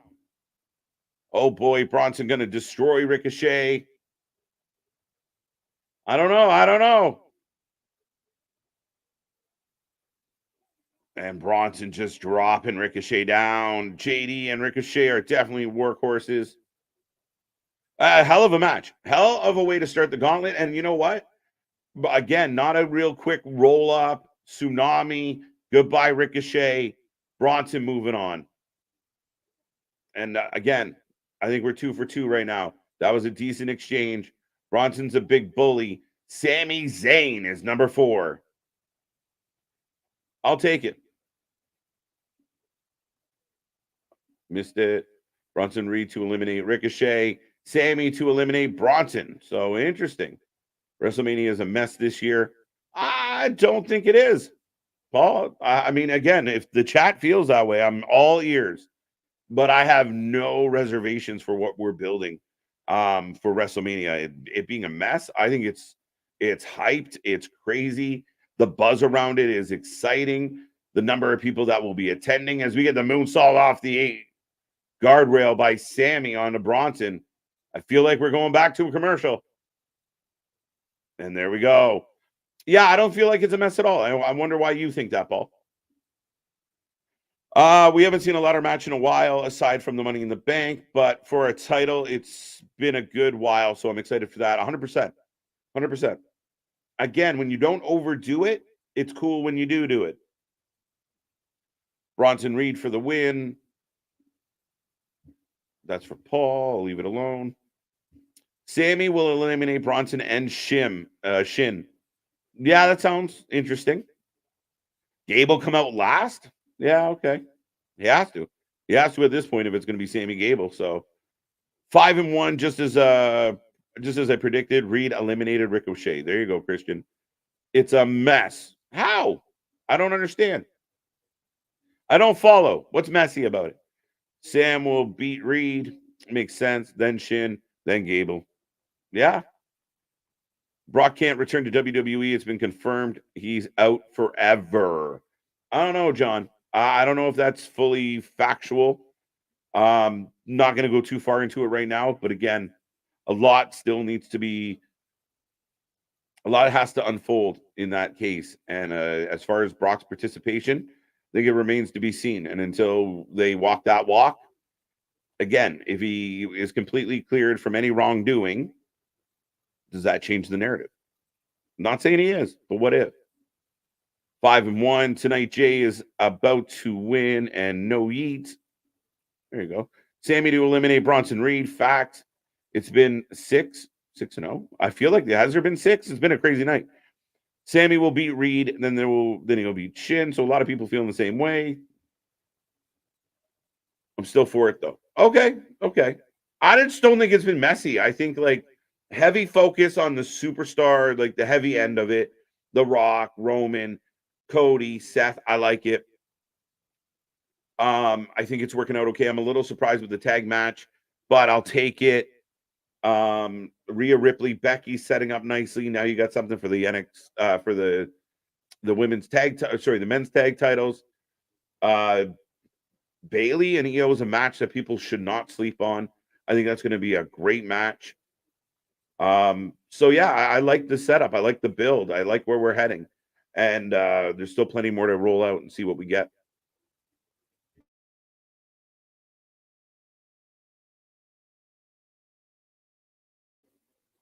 Not confirmed. Sami Zayn will eliminate Reed. So nobody taking Reed to surprise Sami. I don't think so either. They've been building Cody versus Reigns 2 at Mania since last Mania. It's far from a mess. It's right on track. Yeah, and I would argue maybe there was a couple stiff pivots, but I think they did really well. Like when all the "we want Cody" stuff exploded, they leaned into it. They had the press conference, leaned into it even deeper. And then since then, I think it's been, real fucking, a really well delivered, an outstanding build to this WrestleMania. Now both nights have something crazy special on it.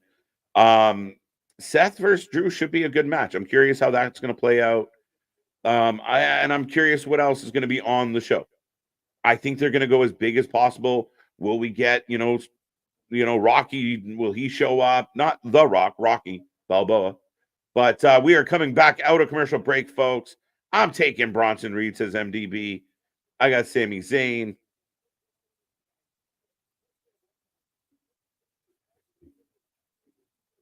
Interesting. They're bringing up the fact that Sami Zayn is Muslim and it's the first day of Ramadan. So therefore, he has not been able to eat or drink. So are they going to play that into he was a little dehydrated, he wasn't well nourished, part of the story? Very intriguing. I have no problem when you start bringing in real life. I'm good with that. 2 count on Sami. You guys are not going to believe this. New Japan Pro Wrestling just released a full pay-per-view fighting spirit on YouTube. Interesting. All right. What Daniel say?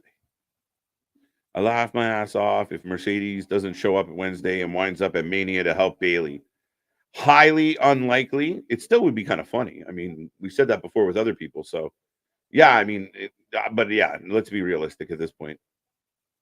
The writing is literally on the walls. Big elbow by Bronson. Wearing Sami out, but Sami won't quit.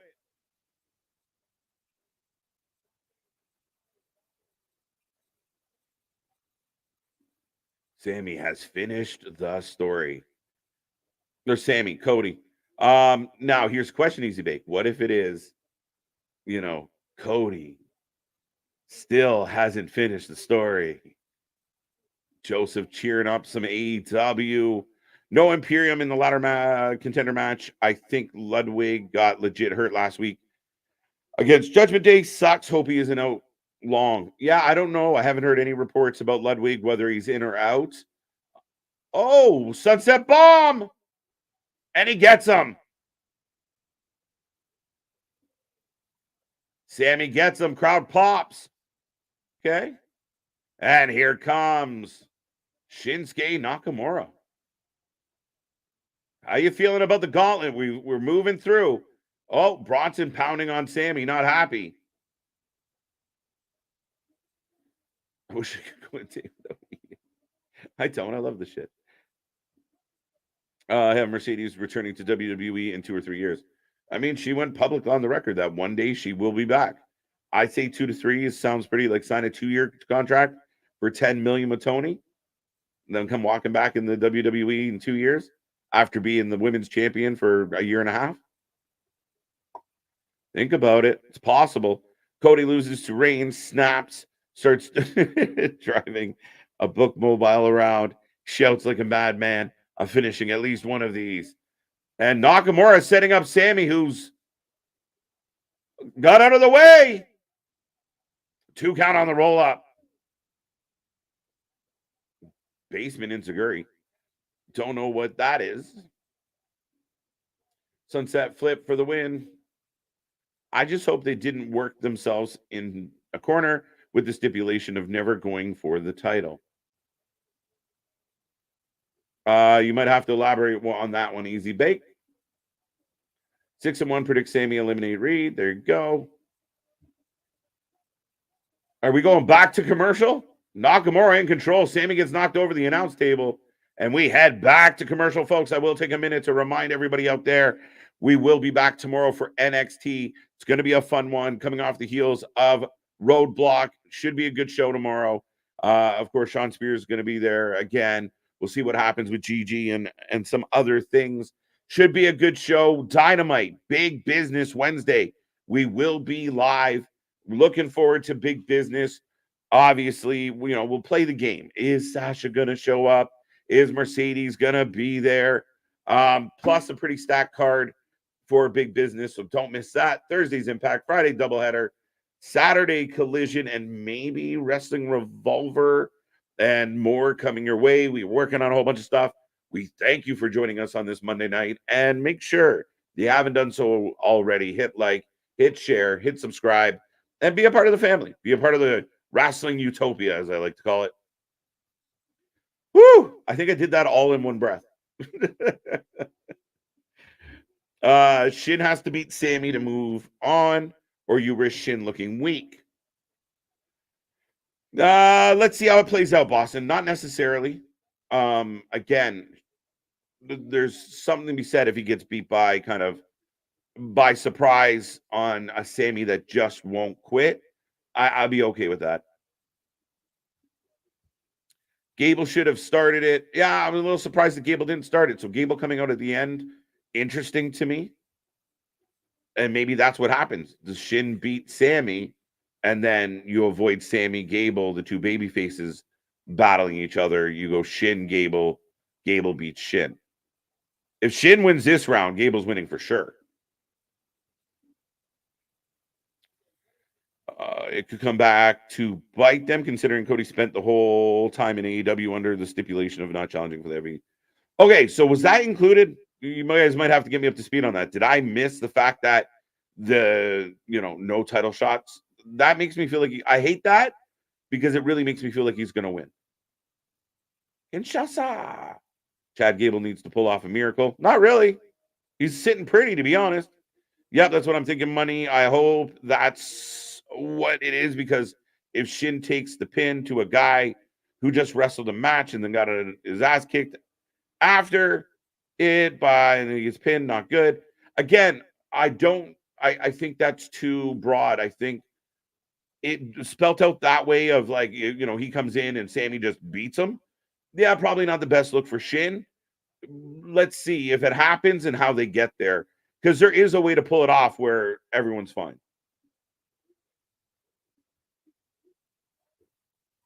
Oh, T's and P's.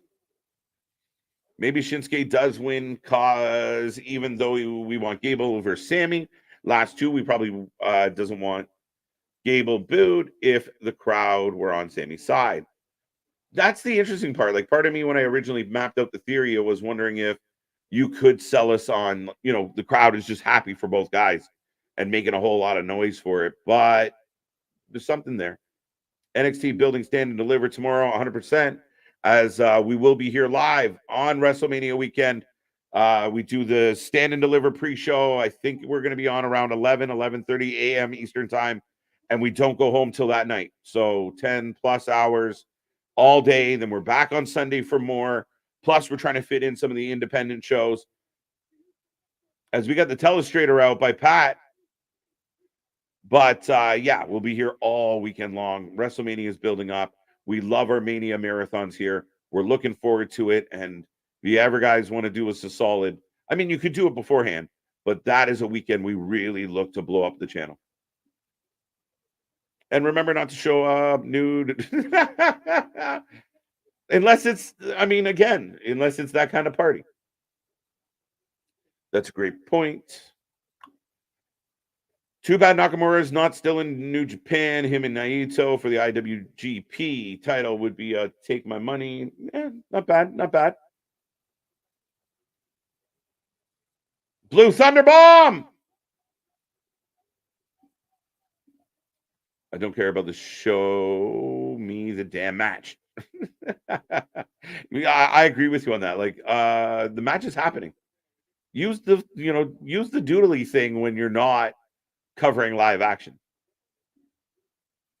And if it fails for Cody, I know that Dwayne's kryptonite is Austin 316 Bloodline rules, right? Stunner Austin is a new guest ref. 1, 2, 3. That's wishful booking, my friend. Shinsuke setting up the Kinshasa. Sami grabs him, setting up an exploder. Shinsuke fights out. Oh.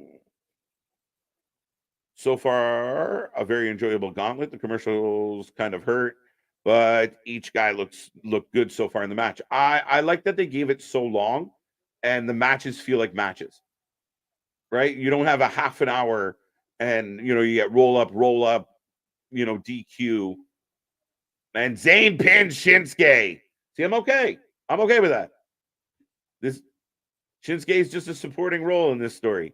KJ, since Ricky Starks is gone, you should DM TK and tell him to sign Enzo Amore. Is Ricky Starks officially gone yet? Is it official, A-Town? And yeah, Enzo's not a bad shout.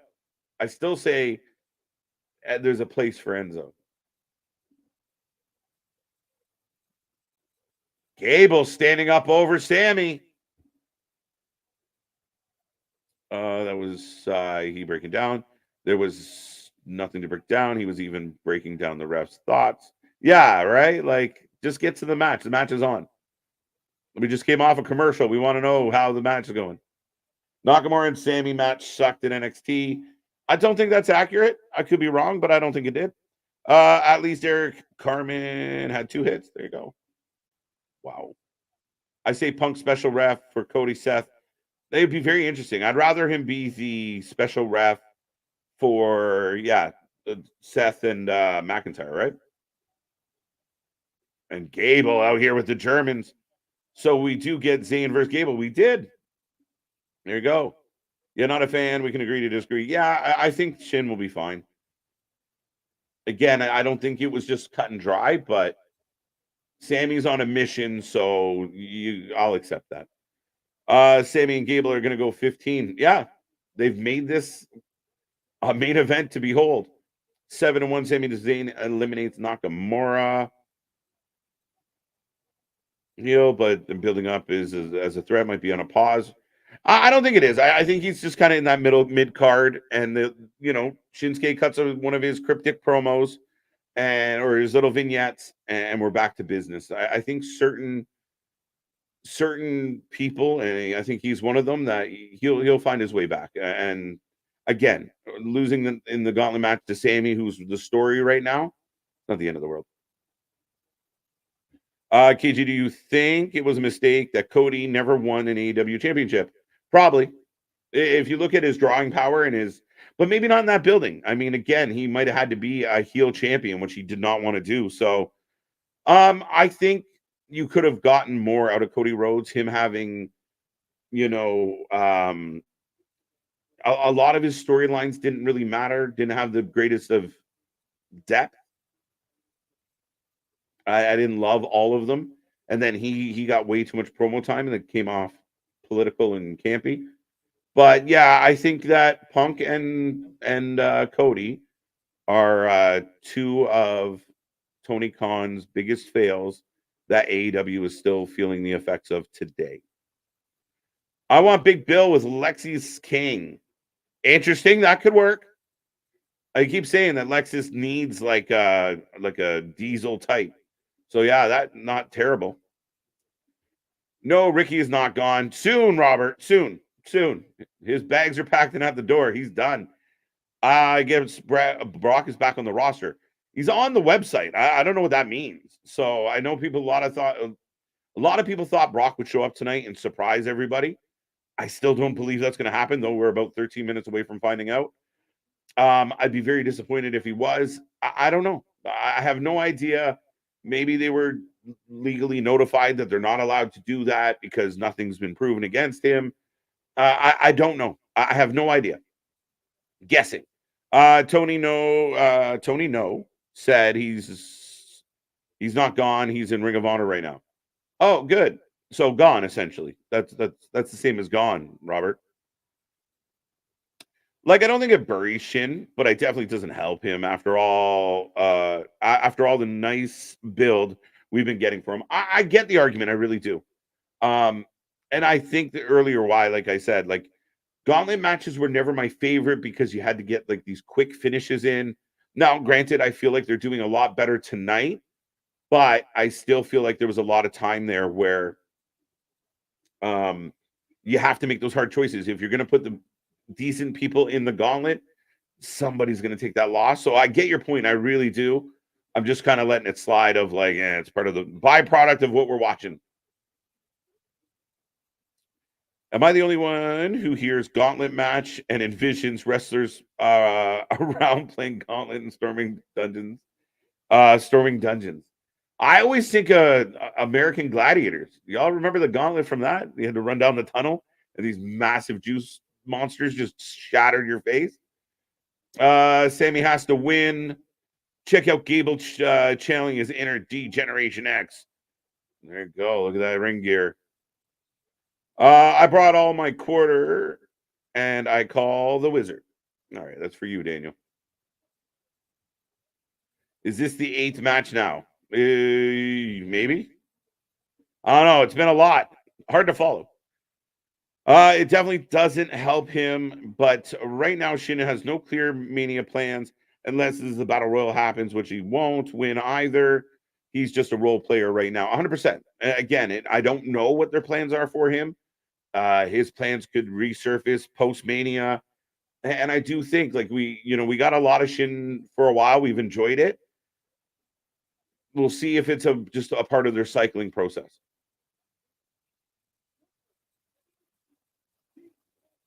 When do you see CM Punk returning, entering action by SummerSlam? Potentially. I think that would be optimistic. I do like the idea of him being around, contributing to WrestleMania weekend and week. I think that's a good move by the WWE. But yeah, I think SummerSlam would be nice, but we'll see. Part of me thinks could he make it back for Money in the Bank? Maybe too soon. What about bringing Brock Anderson with Lexus King? Brock's an interesting one. I wonder how Brock would, like, for me, Brock Anderson would join the quarter pounder crew, the no catch flies crew. I have no idea what you want to call him. Gable going to the top.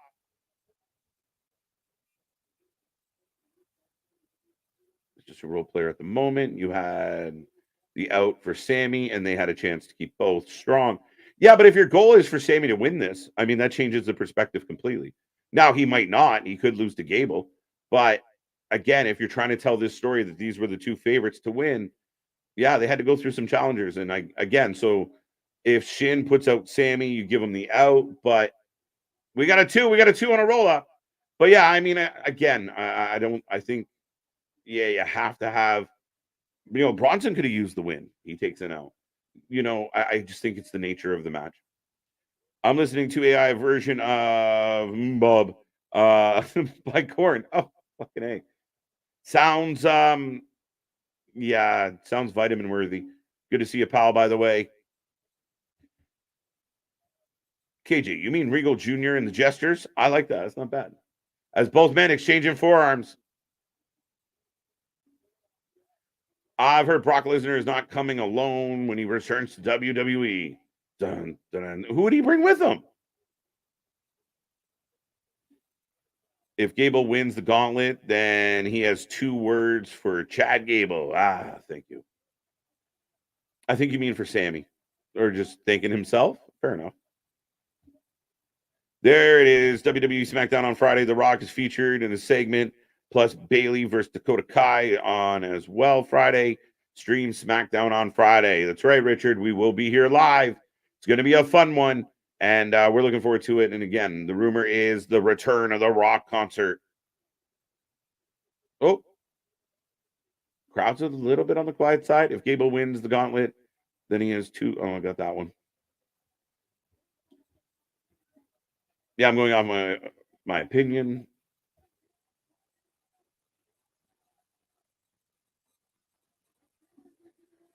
The Rock and Roman win the tag match, and Cody beats Roman with help from the Rock. I agree. And maybe not even intentional help from the Rock, just the nature of him and Roman not getting along, and the Rock shoving it to him. I mean, if it was the plan all along, that'd be interesting.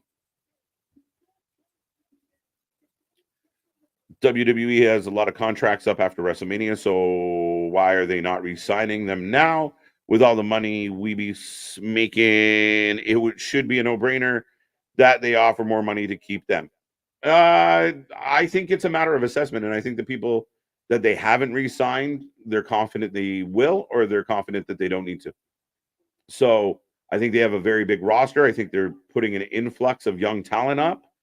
So yeah, I'm not stressed. And again, I don't think this is like 4 years ago when people couldn't wait to get away from Vince McMahon. I think a lot of people like being in this WWE, and there's less pressure. Oh my God, we got to get everybody locked up quick. As Gable walks through into an ankle lock. SmackDown, oh, this is going to be a good one. TKO timeshare.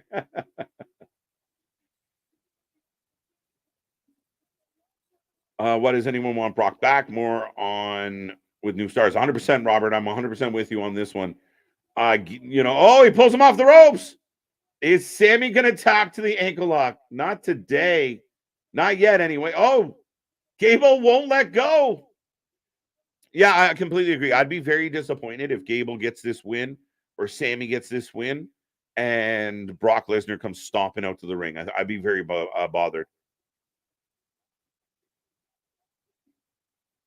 We have a remix title, Invitational Scramble match on Wrestling Revolver. Good times. Let's go. Big suplex. Chad going to the top. That's one of the best ever, Tony. That is one of the best chuckles. That still makes me laugh to this day. And I'm not going to sing it, but it's a wicked, one of my favorite.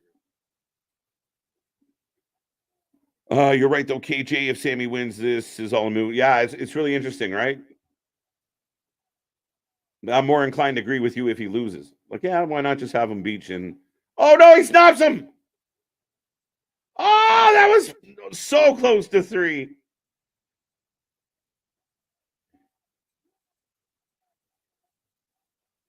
The main event's cooking. I have to give him credit. A 45-minute gauntlet match, and it didn't feel... Now, anyone out there that disagrees with me or agrees, let me know.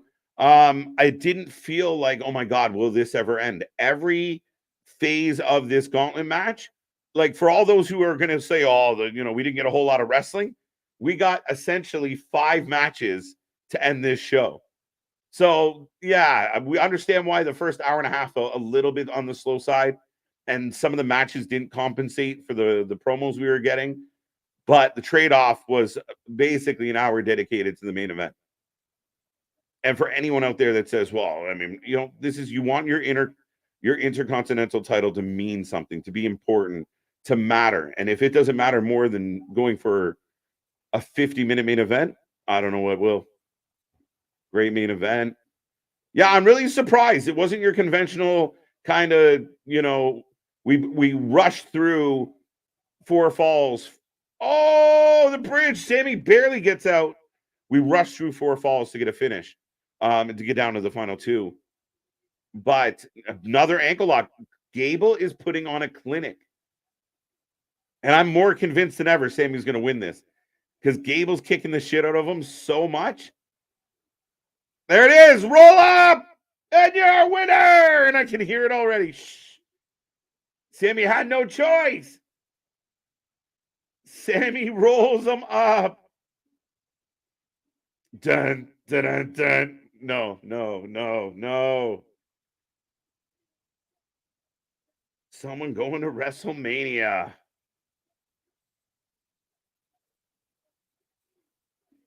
This isn't the Kofi Gauntlet, but close second for me. I like that. That's a good point. Kofi Gauntlet was one of the best things ever, especially when you were trying to build that story. You're like, ooh. Anybody going to bitch about the roll-up? Anyone going to bitch about the roll-up? Because the roll-up actually is okay here. Sami Zayn got the situation right. That's it, man. I picked Sami to win this gauntlet. I'm not disappointed at it. And I thought, like I said, I thought the entire gauntlet was entertaining. I thought they showed up for that last hour. His shoulders were up. Not according to the ref, and the ref's decision is final. That shot of Gable with the bloody mouth taking the singlet straps and screaming gave me chills. That's not a bad shout. Oh, big hug. Sami embracing Gable, but I don't know. Gable seems a little distraught here. And here comes the ring general. Not Brock Lesnar, but Gunther coming to the ring. Thank the Lord. I'm not surprised. I was all for Sami getting this W. I get it, what they did with, but that's what they're supposed to do. They made us believe that somebody other than Sami was going to win, and Sami and Gunther is going to be a banger. If anybody's disappointed that they just booked Sami versus Gunther, I'd love to hear why. Plus, the crowd's going to go nuts when Sami wins. Sami winning works for me, and I'm happy now. Yeah, it makes a little more sense, and I definitely get your point. But if, especially with Sami winning, it changes that argument just a little bit. As much as Sami losing would kind of really hurt my argument. Oh, now we're getting some, there you go, some extra WWE content. Sami going to WrestleMania. Wow. Totally happy that Sami won, and it's going to WrestleMania. Yeah, I'm happy Sami's going to be there. And man, I think at the end of the day, I think the card's shaping up. I think it's starting to look really good, and there's a lot there to unpack. So I'm looking forward to a great main event. I feel sorry. Yeah, folks, we do take a rating out of 10 before I tap out. and go home for the night. Get your prediction or get your ratings in out of 10. And let's go from there. Sami not winning at WrestleMania. Scott, Sami's winning at WrestleMania. Sami's winning at WrestleMania. I hate to break it to you. I predict a heel turn from Gable. Possibly. Should have been Gable. See, I like it. I like when it gets the people talking. Sami versus Gunther is going to be a banger. Let's be real, out of all 6, he is the favorite and the biggest one out there. Fact, right? He is the most over star in the group that came out tonight. The rest was purposely out of place for the count for Gable. Could have been 4. Controversy. Imperium turning on Walter at Mania, then no effing way. Zayn beats him without shenanigans. I don't think Imperium turns on him. I think Sami Zayn wins. I think because it's going to be a huge pop, a huge moment. It's going to be a great match. And then Gunther's going to go after the world title. I could see Gunther in Germany taking on the world champion, whoever it is at that time. Sami is finally going to WrestleMania to face the ring general. Yeah, it's going to be good. Dun, dun, dun. Sorry, Gable. Does anyone else feel like this booking is a bit strange? Do tell. What is strange about this booking? I want to see Gable and Crew as tag team. And like I said, I think if you were consistently booking Gable the way you were, I had a little bit of issue of Gable going after the IC title. Again, they did a really good job hyping this up. Sami not winning a Mania. I disagree. 8 says Eric. Sami is garbage with the bloodline. I think Sami was good before and after the bloodline. Raw was horrible, but main event was good. I'm not Sami fan. Walter will retain the gold. I don't think so. But yeah, I mean, again, Raw ends up being a pretty good show overall. It was front heavy with talking, back heavy with wrestling. Some of the other matches were kind of soft. I think I'm at like a 7.5 tonight. 8 out of 10, 8 out of 10, 7.75 out of 10 knee pads, 7 out of 10. Gable's a great worker, but it seems Triple H didn't think he was WrestleMania 40 name value. Or it's just not his time yet. You know he's there. You know he wants it. You know again, he's not retiring after tonight. So Sami can go on and win, and then maybe Gable comes back around. Maybe a heelish Gable who's pissed off about Sami taking his opportunity from WrestleMania. There's options, guys. Options. Sami already won the IC. I don't care. 8 out of 10. 8 out of 10. 10 out of 10. I remember that time. I like that. The ref was purposely out of place. Got that one. 7.5. Whole show 7. Sami's Zayn going to face Gunther is since he has been winning against the Imperium. Sometimes it's a situation to do what's right and what was right. 8.9 out of 10, said Richard. Also a very good point. Again, you're telling a story. You've been telling a story with Sami of I need success. I've had a bad run of luck. I've lost my friends.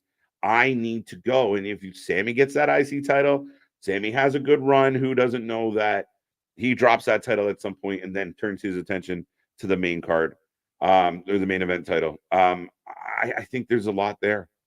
No thanks. Zayn's definitely winning. He didn't get his moment at Rumble last year against Reigns, so they're going to make Walter. There you go. Sorry, Walter. 7 out of 10 was near sleeping for a good portion of the last hour plus. A couple good promos made it worth it. Good build tonight. A little bit slow. A little bit, like I said, it was a tale of two shows. Overall, yeah, I give the first half 2 out of 5. And then I give 3 out of 5. And then I give the last half 4 out of 5. Oh no, I can't do math right now, apparently. Look, it's an interesting swerve because I think Gable winning was predictable. However, this is the wrong decision in every way possible. Sami versus Gunther will go hard, but it should have been Gable. I want the best match possible. And for me, Gunther and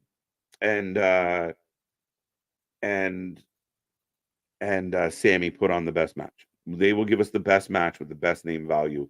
And again, I think as good as Gable was, I think Sami's bigger, and that's where they go with it.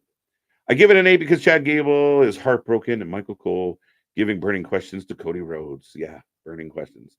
7 out of 10. Sami winning that shit. 8. Thank you, Nick. Nick's with me. 6.95 out of 10. 7 out of 10. 7 out of 10 shenanigans. 3 out of 10. 3 out of 10 crowd heard it. So many promos. That was only the first part, though. I think if we actually whittle it down, we got well over an hour of actually in-ring time. So, yeah, 3 is a tough number for me. Elimination Chamber, whatever it was. Facts. It was Chamber, and then everybody wanted him to go to Mania, but that didn't work out either. I give a feeling Gable will be added to the match. Could be. I'm gonna do a happy dance when Sami wins at Mania. I don't think Sami beats Gunther. I think Gunther is retaining, as Brock is most likely losing to Gunther too. I don't think we're gonna see Brock ever. Not for a long time. I don't think it. 7 out of 10. Germany, Gunther versus Drew for the world title. Doesn't that have a ring to it? Doesn't that sound good? I like it. Let's do that. 7 out of 10. Had to take 3 points off for no Tiffy time. Facts. 7 out of 10. Gable's shoulders weren't down. Well, great. Oh, Tony Khan. According to the referee, they were down, and the referee's decision is final. But I will say last call on the chat, and I'll wind down on these last few here. But I thank everyone for joining us here tonight. Gable, the bridesmaid again. That's what makes a good story. The up-and-comer. You don't just get to, like, the minute you get hot, you go. Like, you know, it takes time. Storytelling.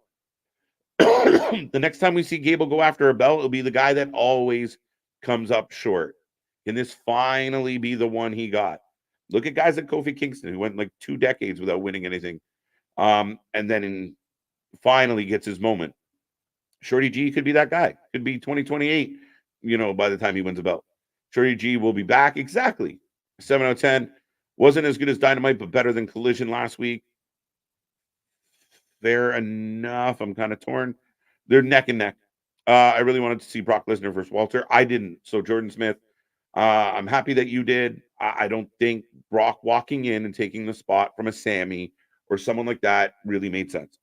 I give Rock the pass because of the story that was built and the desire for people to see it.